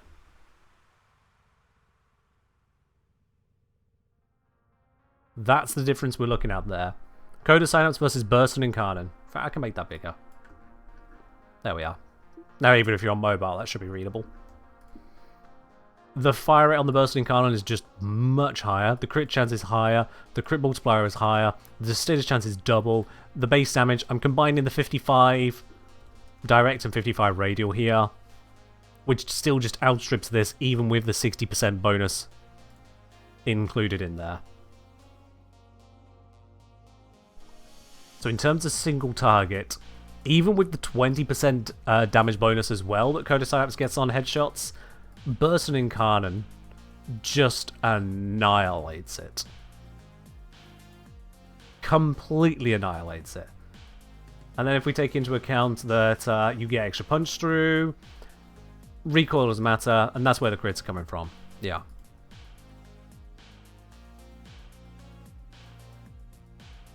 So the Coda Synapse, still plenty effective.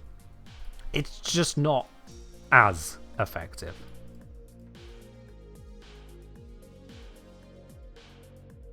Cool. Yeah, I think that wraps up the investigations into the Coda Synapse. I've invested into it. It's a weapon that can deal damage, and that's probably about as much as I'm going to care about it.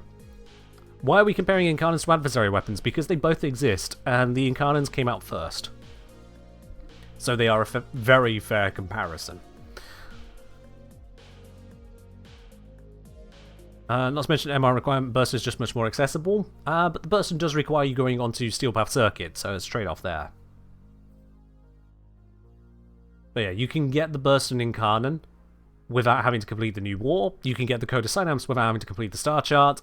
It's kind of a toss-up there. I would honestly say complete the star chart is easier, but then Steel Path is still Steel Path, even if you do get gifted gear to go into it.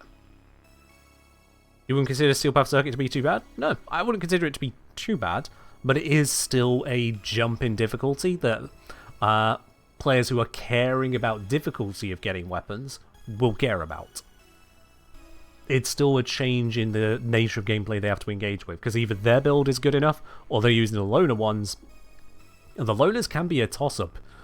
If you're not sure how to play it, ideally, that could be one hell of a wall to run up against. Not to mention, even at optimal speed, it's still going to take an hour to get hold of the Bursting Incarnate adapter when it's available, if you put that one onto your tier 5 reward, and then you need to get the resources. It's not a small farm. So, in terms of acquisition time, in terms of acquisition tier, in terms of mastery tier, they all end up about the same enough part of the game. Does having only magnetic proc melee influence from the electric it causes? Oh. I'm not certain. Just straight up not certain on that. You can get Incarnates without completing the star chart. I thought Steel Path is blocked by star chart. No, you can get Incarnates without doing the new war. you can get onto Steel Path at that point because you can complete the pre-New War star chart. Even if you've unlocked later sections, by the way. People claimed you needed others. It looked like in-game you needed others, but turns out you don't. Zariman Arcanes? No. No, because they're post-New War. Oven Cake? No. You can access Steel Path without completing the New War. Straight up. You just can. That's what they changed a couple hotfixes ago. Would Riven Disposition be a big factor in choosing over the regular or Coda version of the Synapse? Possibly. So, Coda Synapse to regular Synapse, on damage alone, you've got a 30% uplift in the basic corrosive, and then you've got a further uplift on having a progenitor bonus. This comes out to more than double damage. You need Zaraman to install an Incarnon? That's a fair point. You're very right. You are very right. Yes, you can unlock the Incarnon Genesis and all the materials, but you can't actually install it until Zaraman. I didn't think about that. You are very right. That is weird. It just goes to show how weird things have got with these changes to when things get introduced. That is very weird. But wait. Hang on. Hang on.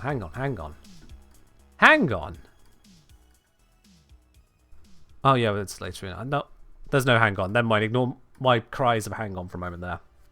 I was about to say, hang on, what about Ruvox? But, well, you still need to complete the New War for that, so that's irrelevant. Okay, so yeah, you can earn you can earn an Incarnon before the New War, but you can't use it until the New War. That's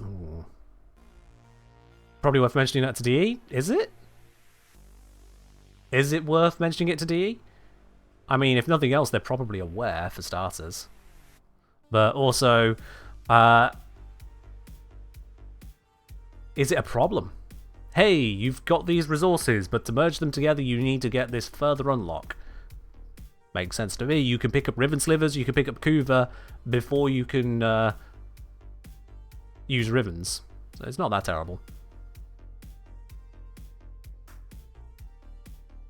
It's okay to get materials you can't use yet? Yeah, I mean, people pick up a Harrow chassis before they completed the Chains of Harrow quest. That works. It's kind of silly, but it works. It is kind of silly, though. But it works. Kinda.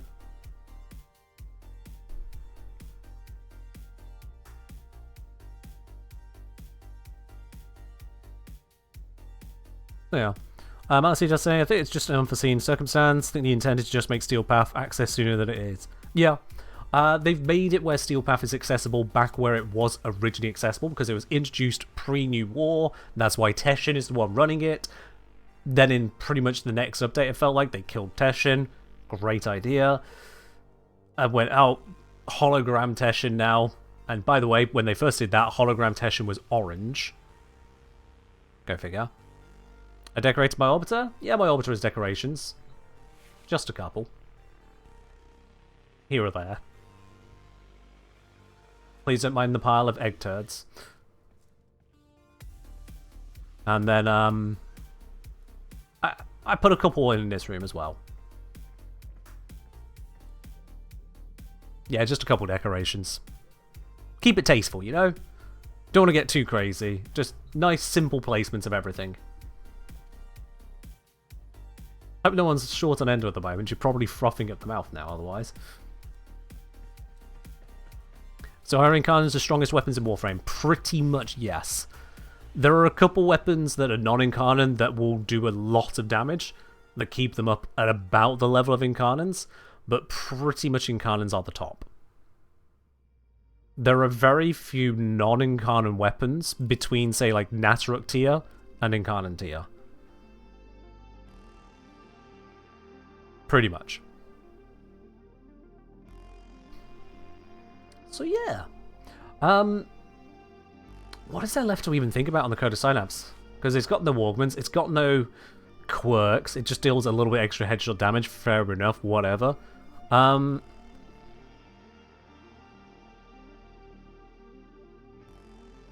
Yeah, I think that's just the end of it, really. Recommended heat progenitor.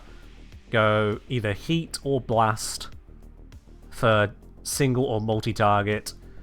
Primer recommended because primers are goated.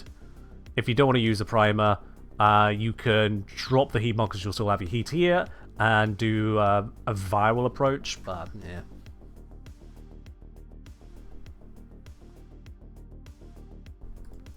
When you try to put something in your orbiter, you get noticed that more decorations impact performance. Oh, I got that a long time before I ran out of capacity, yeah. That popped up a long time before, because if I try to place like this now I can't. But well prior to that, it was popping up the warning.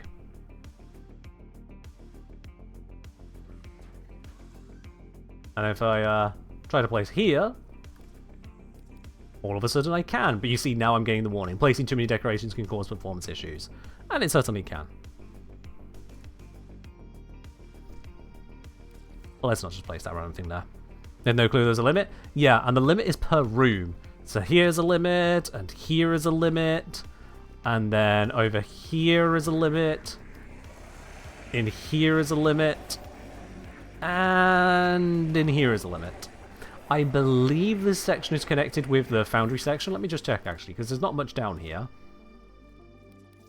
Yeah, this section is connected with the foundry room, yeah. But if I go all the way up the top here, I should be able to decorate again. Yep. Just like that. So there's actually multiple rooms in the orbiter, and each have their own capacity.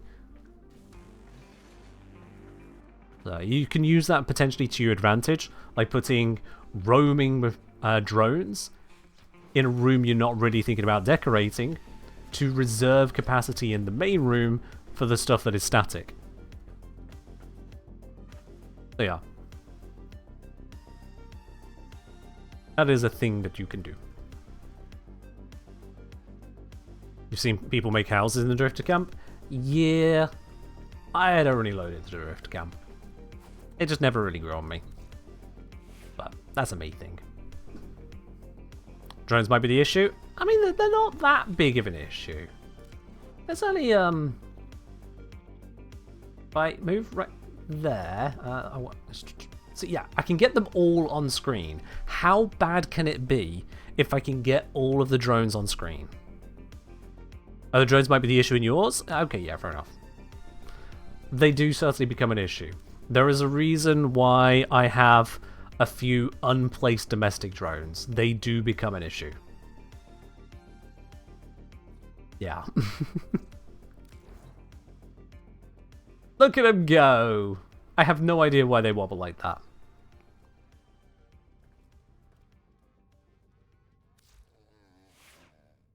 $25 a drone there? Is it? It's not $25 a drone.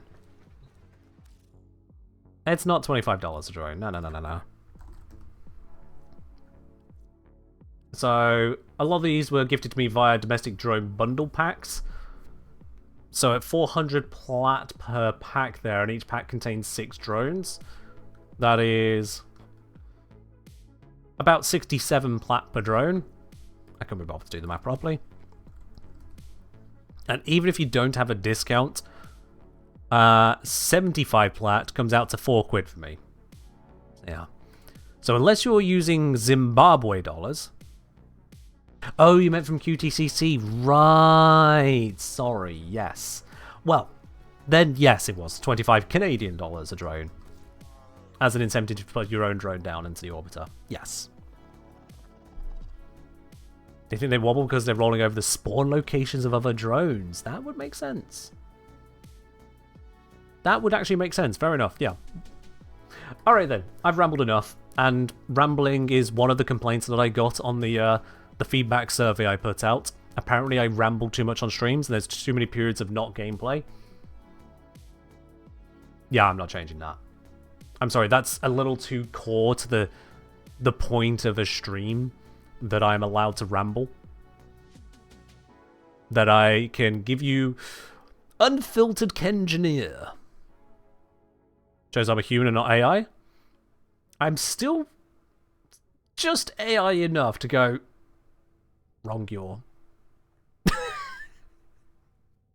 Sorry. Anyway, I think it's about time we do a platinum giveaway. Exclamation mark ticket in the chat if you have not already claimed a ticket. Doesn't matter if you're on PC, Xbox, Switch, PlayStation, or mobile. Any platform can win a chance to that. Speaking of mobile as well, one of the suggestions that was brought up and absolutely will be implemented is a suggestion for a mobile role on the Discord, because we have roles for the different platforms, but to my understanding, we don't actually have a mobile one apparently. So that's an oversight, and an oversight that I shall fix. There will be a mobile role added in due course to the Discord as well. I feel like it's crazy that Warframe works on mobile. I mean, some people are experiencing hand cooking issues, so works might be a little bit of a stretch, but it certainly operates on mobile, yeah. I never want to do that myself, personally. It looks like absolute hell, but it's there. Indeed, no mobile role? Yeah, so I will attend to that and add the role in, give it its own special colour. In fact, what colour would people like for the mobile role? What colour would people like? Because if I look at the roles at the moment, we have orange for PC, green for Xbox, that PlayStation style, not quite blue for PlayStation, and then we've got that, what's it, pinky red for Switch. I think it is, yeah. So what would be the right colour for mobile? Green is in Android. Might be too close to the Xbox, like I said. Like mobile purple? No, that'd be too close to subscriber rest. Grey? Grey could work. Might look a little drab, but it could work. Brown for burnt hands.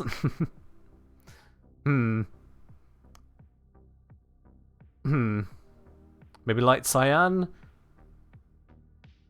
Light cyan could work as well. Pale cyan. Grey should be PC? Nah, PC staying orange.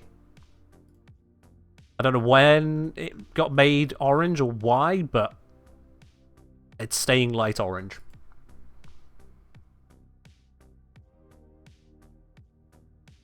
I'm going to retcon and say it's orange because of the it is now safe to turn off your computer message. Yes. Now, how many of you are old enough to remember that? Also keep the negative in mind for next Halloween. It'll happen. Or April Fools. For those of you who said you remember it, remember to take your painkillers. Dawson Windows 3.1, yep. And 3.11, yep. I was there. Ah. I think my... not sure if that is a legal story. Let's not. Do not push the button, young Ellie. If you do, the computer will explode. Yep, basically. Alright then, I think that's enough time for everyone to grab tickets. I've been distracted once again. Let's close the giveaway before I get onto yet another topic. Giveaways, where is it? There's the button. Close the entries. We're on exactly 75 entries for a 75 platinum draw. I mean, that's just perfect. That is absolutely perfect right there. The average return per ticket is a whole platinum. I mean, you can't be upset with that, can you? And it's certainly much higher odds than the chance of winning on Friday, which was what was it, a 1 in 1,147 chance or something like that? 1 in 75 is a little bit more manageable, isn't it? So let's see. Today, the winner of the Platinum giveaway is indeed going to be Ductile Wheel 465. Ductile Will, congratulations! You are the winner today. Ductile saying someone has to start a hype train so Ken has to stream for longer. Well, maybe the hype can be surrounding your win right there, Ductile. You were too busy making a joke to even notice you won. Would you look at that, Ductile? Congratulations on that, and a VIP no less. Let's send a quick little whisperino to you. There's a smiley, so it should pop up on your end. Ductile, please respond with your Warframe username, your platform, and if you have cross-save turned on or not, and we'll get that sent on over to you. All the details will be in the Twitch DM as per standard. I don't think I've ever sent you these details. In fact, no, looking at this here, it says this is your first time you've ever won. Would you look at that? Managed to get all the way to VIP before winning. That's tragic, actually. That is tragic. But now you have it. Now you have a win under your belt there.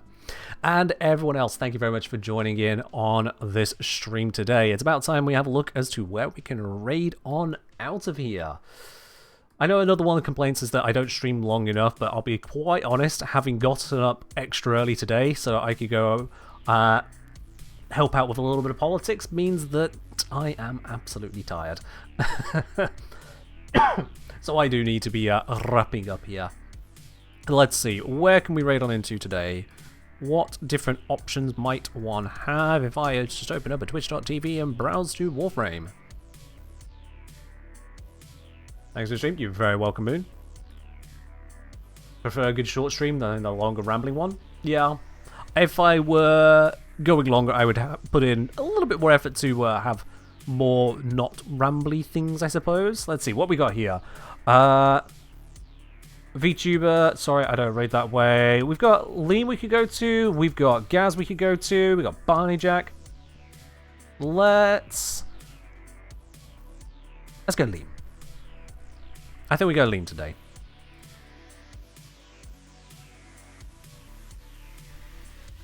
And raid is up. There we go. Alright then. Thank you very much everyone for joining in, and I will see you in the next one. I am about to collapse from exhaustion, metaphorically, not literally. I'll see you in the next one on Wednesday. Bye bye.